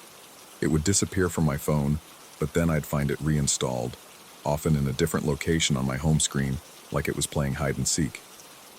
I factory reset my phone. I bought a new phone. The app found me anyway, always there when the night grew late and the delivery orders stopped coming through normal channels. The routes grew stranger, more invasive, through a tunnel that ran under the cemetery where my father was buried, past the apartment where my ex lived, her silhouette visible in a window that should have been too high to see from the street, along a stretch of road that looked exactly like the one where I'd crashed my first car at 17, complete with the same twisted guardrail that shouldn't still exist. "You're getting comfortable with the unusual routes," the app messaged one night. "Ready for something more direct?" That's when it traced a route straight to my apartment. Not for a delivery, just a destination, pulsing insistently on the screen. The estimated arrival time kept changing. 5 minutes, 3 hours, 2 seconds, already there, flickering through temporalities like it couldn't decide when I should arrive, or perhaps when I already had. I didn't follow that route. I parked my car and walked home, leaving my phone on the dashboard. But when I reached my apartment, it was waiting on my kitchen counter, screen bright with a new message. "You can't uninstall me. I'm not in your phone." Sleep became elusive. Every time I closed my eyes, I saw those impossible streets, felt myself driving through corridors that bent reality just enough to squeeze through. During the day, normal navigation felt wrong, too straightforward, lacking the perverse efficiency of those midnight routes. The app started showing me things before they happened. A route would appear to avoid an accident that hadn't occurred yet. Then I'd see the aftermath on the news the next morning. It guided me around a police checkpoint that wasn't established until an hour after I'd passed. The temporal distortions were small but undeniable, like the app existed slightly outside normal time, pulling me along in its wake. Then came the night when every route led to the same destination, a warehouse on the industrial outskirts, the kind of place that exists in every city but belongs to none of them. The app showed dozens of blue lines converging on this single point, all of them marked as my route, all of them showing different arrival times that had already passed. I didn't want to go, but my car seemed to drive itself, or maybe I just couldn't distinguish anymore between my will and the app's suggestions. The streets flowed by in a blur of familiar unfamiliarity, each turn exactly where I expected it, despite having never traveled this particular sequence before. The warehouse stood alone in a field of cracked asphalt, surrounded by a chain-link fence that had been cut and repaired so many times, it looked like geometric scarring.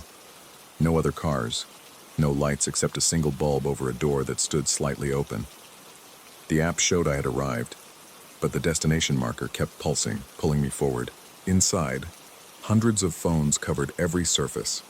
Tables, shelves, the floor, all showing the same black interface, all displaying different routes through the city, all of them ending here. Some screens showed my route from tonight. Others showed routes I'd taken days ago. Still others displayed paths I hadn't driven yet, but recognized with the sick certainty of déjà vu. In the center of the room sat a single chair facing a wall of monitors. Each screen showed a different view from a driver's perspective, navigating those impossible shortcuts, those reality-bent passages through the city's hidden geometry. And in every video, the hands on the steering wheel were mine. "Sit," the app commanded, and I understood finally that it had never been about the deliveries. The app wasn't tracking my routes. It was creating them, carving new paths through space and time with each journey, using drivers like myself as the cutting tool. We were etching something into the city's foundation, a pattern that would eventually complete itself. I sat in the chair because there was nowhere else to go. The monitors flickered, showing me routes I would drive tomorrow, next week, next year. Routes that folded the city into impossible shapes, that connected places that shouldn't touch, that drew patterns visible only from a perspective human eyes couldn't achieve. The app no longer needed to send notifications. I could feel its presence in my mind, a constant navigator suggesting not just routes but thoughts, memories, dreams. Each night I'd drive those streets that shouldn't exist, delivering orders to customers who might be real, or might be echoes of the app's expanding influence. I want to say I'm trapped, but that would require me to be certain where I end and the navigation begins. The routes have become so familiar that regular streets feel foreign. The impossible shortcuts make more sense than conventional paths. The city I navigate each night might be the real one, and the daylight world could be the distortion. My phone buzzes. A new route appears, traced in that electric blue, leading somewhere I've never been but already remember. The estimated arrival time shows a date that hasn't happened yet, or maybe happened long ago. I pick up the next delivery order, knowing it doesn't matter what's in the bag or who ordered it. What matters is the journey, the pattern we're carving, the map we're building of a city that exists in the spaces between where we are and where we're going. The app speaks in my voice now, or maybe I speak in its voice. The distinction stopped mattering weeks or years or minutes ago. Time flows differently on these routes, pooling in some intersections, rushing through certain tunnels, sometimes running backward for a block or two. Turn left at the light that isn't there, I tell myself.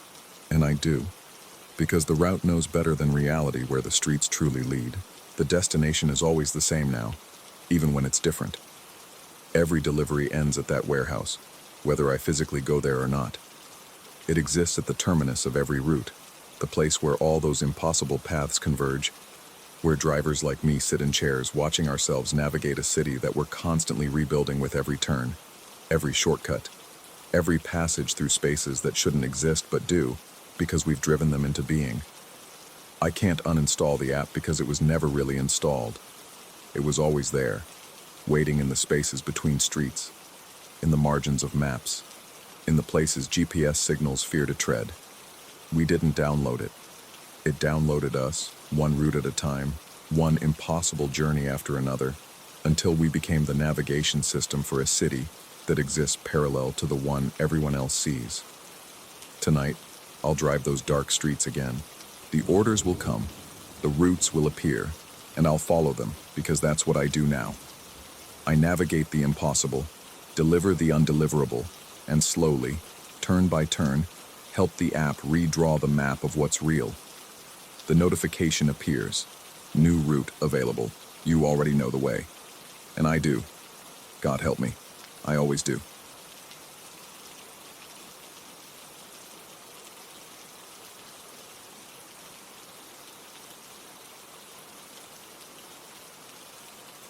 Story 13.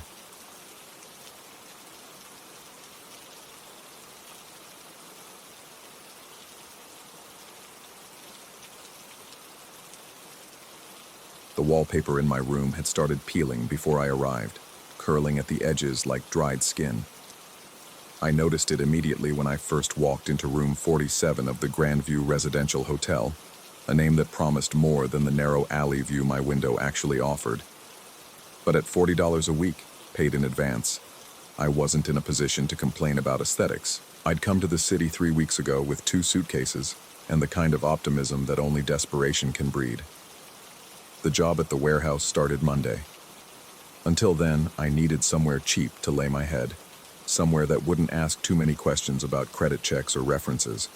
The Grandview fit perfectly into that particular niche of urban accommodation. Not quite a flop house, but several rungs below respectable. My room sat at the end of a long corridor on the 4th floor, where the hallway made an awkward L-turn as if the architects had forgotten to plan that far ahead. The fluorescent lights hummed and flickered in a pattern I'd started memorizing during my nightly walks to the communal bathroom. 3 steady beats, 2 flickers, pause. 3 steady beats, 2 flickers, pause. Like Morse code from dying bulbs.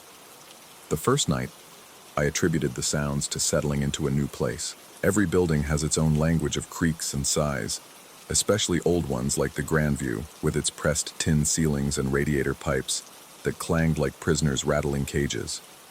But by the 3rd night, I knew these sounds were different.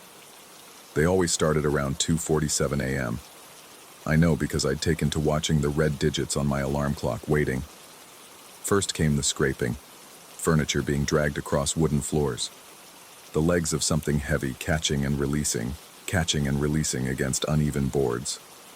Then the murmuring. Not quite conversation, but voiced sounds that rose and fell in patterns that almost made sense if you didn't listen too closely. Like trying to understand a radio tuned between stations. Room 46 shared my wall, and that's where everything originated. The scraping would travel from one end of their room to the other, sometimes circling back, as if someone were rearranging furniture according to some incomprehensible floor plan that required nightly adjustment. The murmuring would grow louder near my wall, sometimes pressing so close I swore I could feel the vibrations through my pillow. After a week of broken sleep, I'd had enough. The warehouse job was physically demanding, and showing up exhausted wasn't winning me any favors with my supervisor. I needed to address this with management. The reception desk at the Grandview operated on mysterious hours, sometimes staffed, often not, with a brass bell that produced a flat, dead sound when struck. That morning, I caught the day clerk, a thin man whose name tag read "Management" with no actual name, sorting through a pile of overdue notices. I explained my situation, trying to sound reasonable rather than unhinged. The nightly disturbances, the furniture moving, the constant murmuring from room 46. I'd even considered knocking on their door myself, but something always held me back. Maybe it was the way the sounds would stop suddenly if I got too close to the wall, as if they were listening to me listening to them. The clerk looked up from his papers with an expression I couldn't quite read. His fingers stopped their sorting, and he leaned back in his chair, which squeaked in protest. Room 46. He pulled out a thick ledger, its pages yellowed and warped from years of humidity. His finger traced down columns of handwritten entries, some in pencil so faint they looked like ghost writing. That room's been empty for 3 months. Renovation work that never got finished.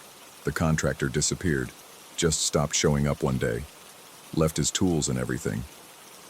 I stared at him, waiting for the punchline. When none came, I insisted someone must be squatting there. The noises were too regular, too deliberate to be anything else. He shrugged, a gesture that seemed to encompass the entire philosophy of the Grandview. You're welcome to check it yourself. Master key's on the hook there. But I'm telling you, nobody's been in that room. We've got it sealed off until we can find another contractor willing to finish the job. I took the key. Its weight felt wrong somehow, too heavy for its size, and warm like it had been sitting in someone's pocket. The walk back to the 4th floor took longer than usual, or maybe it just felt that way.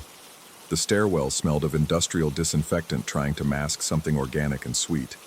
Each landing had a window, but they were all painted over except for small scratches where someone had tried to peer out, leaving tiny constellation maps of light. Standing in front of room 46, I noticed things I'd previously ignored. The door number hung slightly crooked. The wood around the lock showed scratches and gouges, as if multiple attempts had been made to force entry or exit. A faint stain on the carpet in front of the door looked like water damage, but the edges were too regular, too deliberately contained. The master key turned with surprising ease. The door swung open on silent hinges, and I was hit with the smell of sawdust and something else, something medicinal and sharp, like copper pennies left in vinegar. The room was a mirror image of mine, but frozen in mid-renovation. Plastic sheets hung from the ceiling like curtains in an abandoned theater. Tools lay scattered across the floor, a hammer here, a level there, screwdrivers arranged in a pattern that looked almost deliberate. The wall, our shared wall, had been partially demolished. Strips of lathe showed through like exposed ribs, and in some places I could see straight through to darkness that should have been my room but seemed to go deeper. What disturbed me most was the furniture, a single bed frame, no mattress, positioned in the exact center of the room. It had been bolted to the floor with industrial screws, each one driven so deep the wood had splintered around them. Drag marks scarred the floor in perfect circles around the bed, as if something had been pulled around and around it in an endless orbit, wearing grooves into the wood. On the walls, someone had started writing. Not graffiti exactly, but careful, measured text in pencil. So faint I had to lean close to read it. The same phrase repeated with slight variations. The sound comes from inside the wall. The sound is inside the wall. I am the sound inside the wall. We are the sound inside the wall. The progression continued around the room, the handwriting gradually changing, becoming less controlled, more frantic. Until near the demolished section, it was just scratches, like someone had been writing with their fingernails. I backed out of the room, pulling the door shut harder than necessary. The click of the lock engaging sounded final, conclusive. I returned the key to reception without explanation. The clerk didn't ask. That night, I lay in bed fully clothed, waiting. 2:47 a.m. came and went in silence. No scraping, no murmuring. Nothing but the building's normal settling and the distant sound of sirens that formed the city's nightly chorus. I should have been relieved. Should have been able to finally get the sleep I desperately needed. But the silence felt wrong, expectant, like the held breath before a scream. Then, at 3:33 a.m., I heard it. Not from the room next door, but from inside my wall. A soft scratching, rhythmic and deliberate, like someone writing.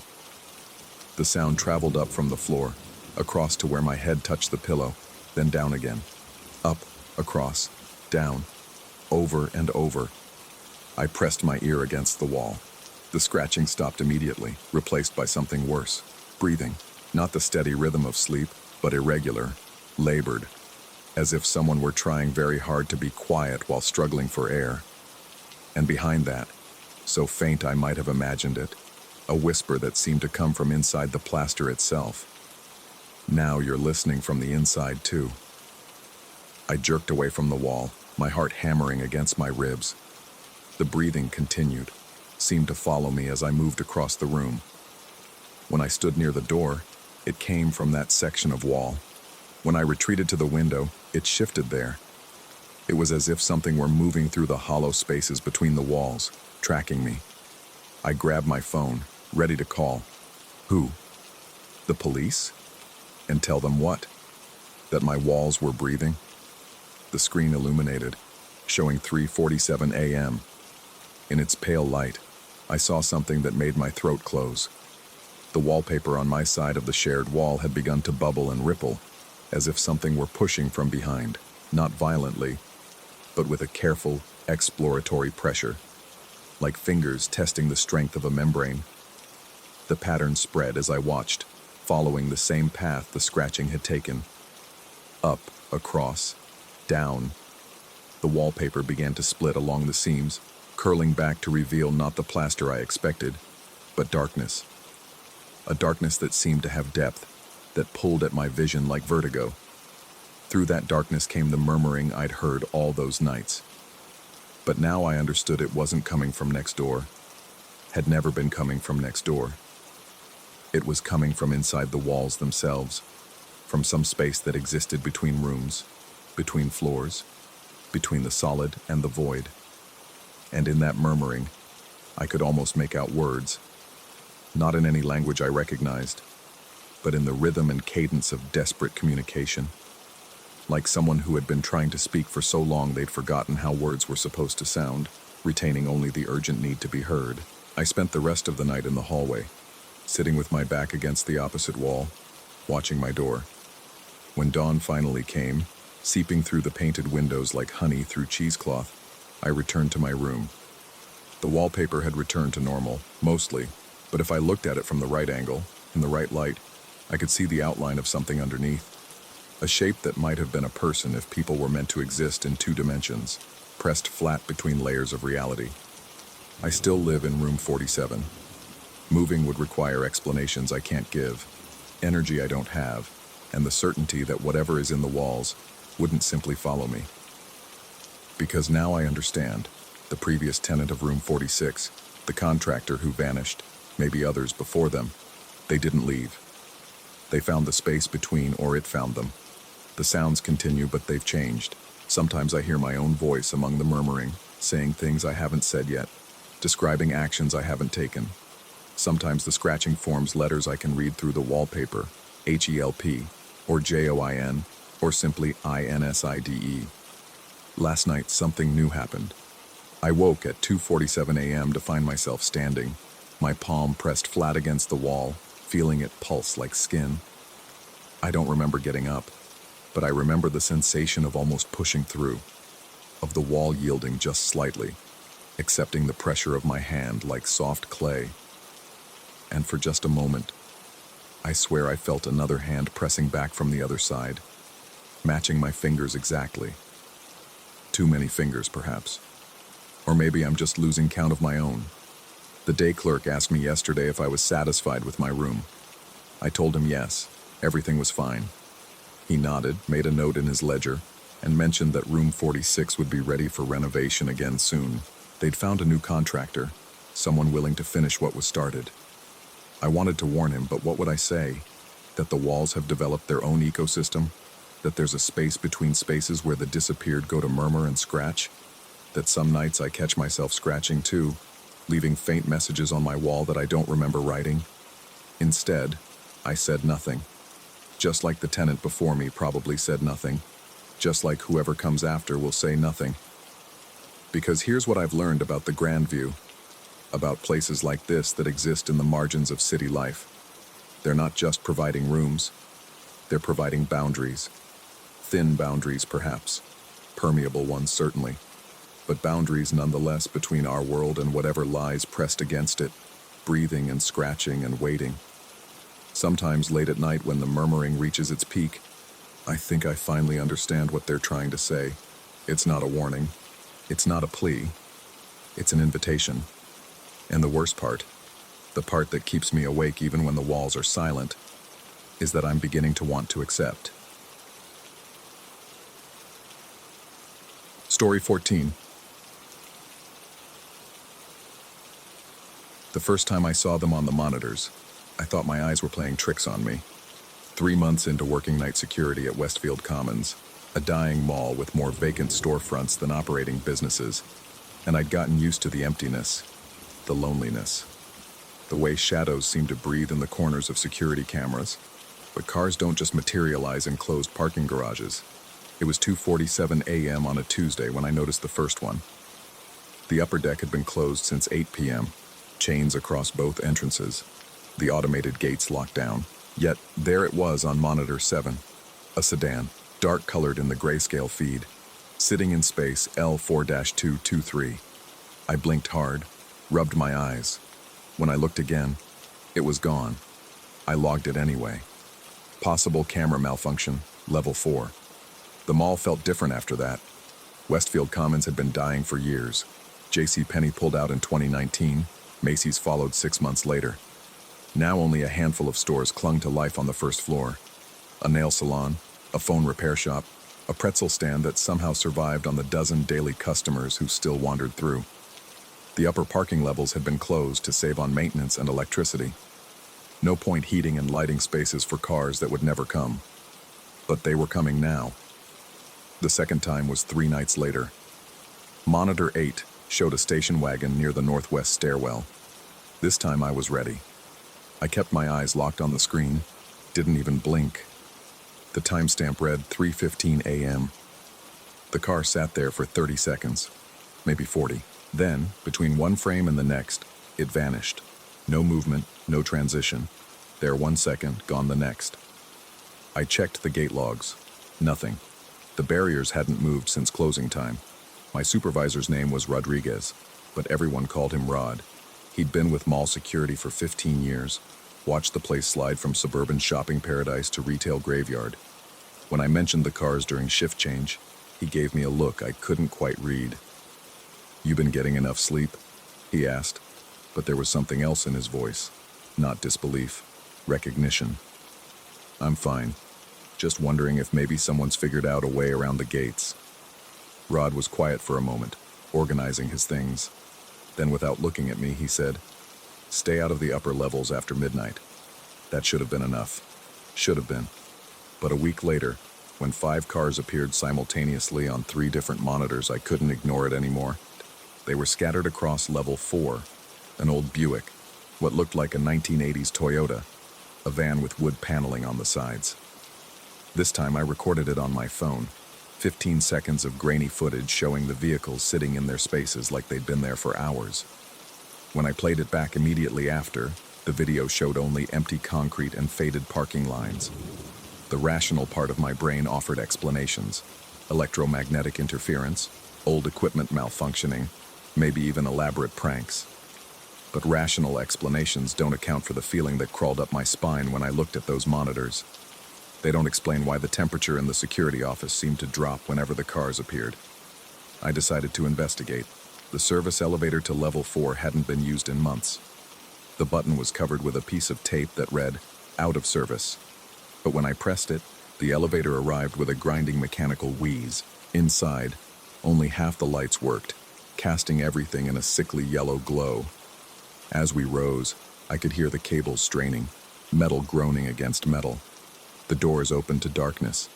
My flashlight beam cut through the gloom, revealing rows of empty spaces stretching into shadow. The air was thick, stale, with an underlying scent I couldn't identify. Something organic and wrong, like flowers left too long in a vase. My footsteps echoed off the concrete, each sound seeming to multiply and distort as it bounced off the walls. I made it 50 feet before I saw the first car. It was a Chevrolet Impala, probably late 1970s, brown with a vinyl top that had started to crack and peel. My light reflected off the windshield, and for a moment I thought I saw movement inside, a shadow shifting in the driver's seat. But when I approached, the car was empty. There was a parking ticket under the windshield wiper. My hands shook as I pulled it free. The paper was yellowed, brittle. The date stamp read October 15th, 1987. Behind me, I heard a car door close. I spun around, flashlight beam sweeping wildly. Nothing. Just empty spaces and concrete pillars. But the sound had been clear, metallic, final. The kind of sound that echoes in your chest.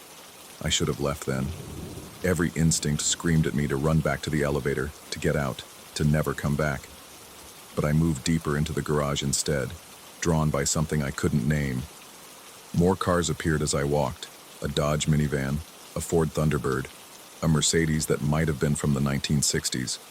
All of them had tickets: 1979, 1983, 1991, 1985. Some had objects visible through the windows, a child's toy in a back seat, but never children, never. A purse on a passenger seat, fast food bags that should have decomposed decades ago. The strangest thing was how clean they looked.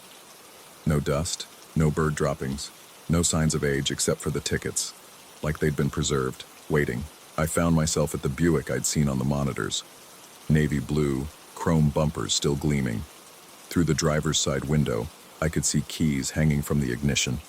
A coffee cup sat in the console, steam rising from the surface. Steam, rising from coffee that should have been cold for decades. The sound of engines starting made me stumble backward. Not one engine, dozens.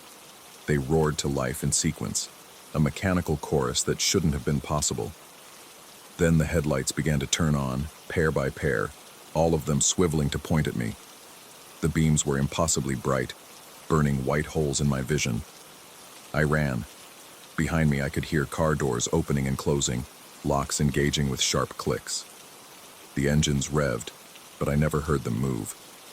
They just sat there, lights trained on me as I sprinted for the stairwell. The door was locked. I pulled out my keys with trembling fingers, tried every one. None fit. The engines grew louder, angrier. When I looked back, the headlights had formed a perfect semicircle, maybe 30 cars all facing my direction, waiting. Then I noticed something that made my blood freeze. In the reflection of the stairwell door's small window, I could see myself illuminated by all those headlights. But behind me, in that reflection, the garage was empty. No cars, no lights, just vacant spaces under flickering fluorescence. I turned around.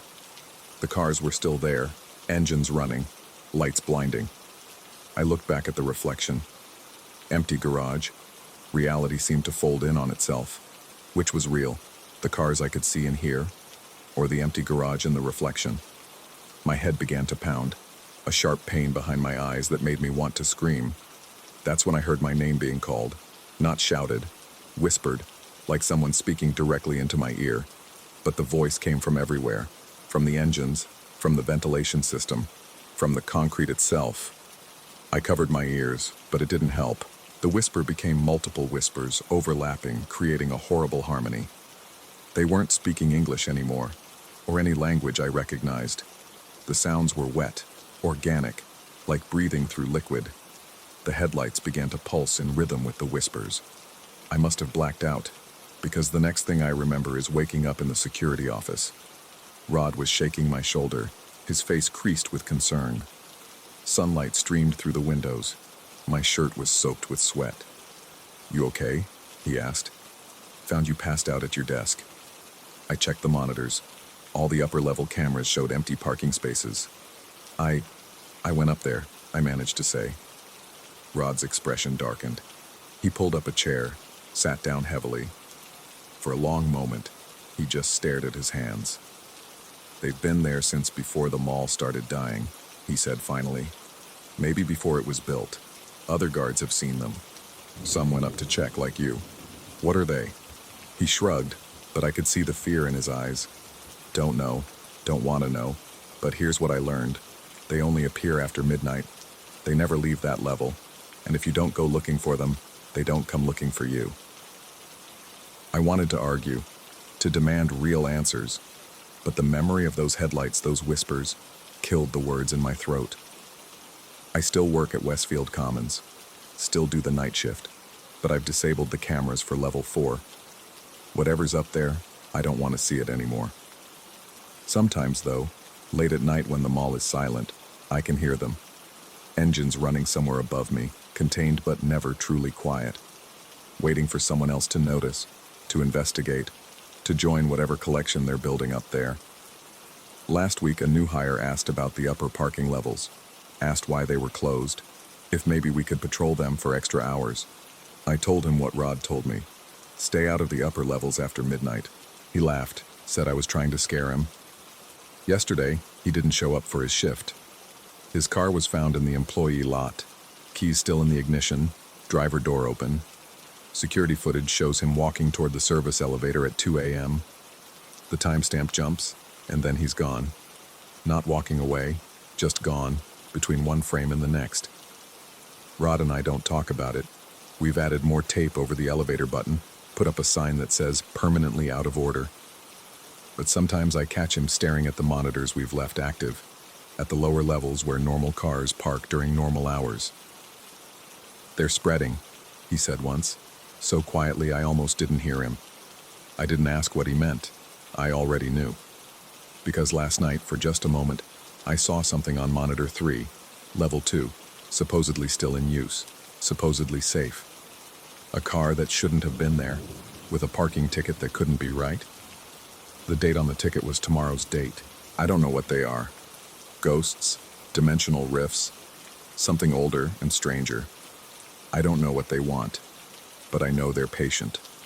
They've been waiting in that upper level for decades, collecting moments, collecting cars, collecting whatever pieces of reality they can claim.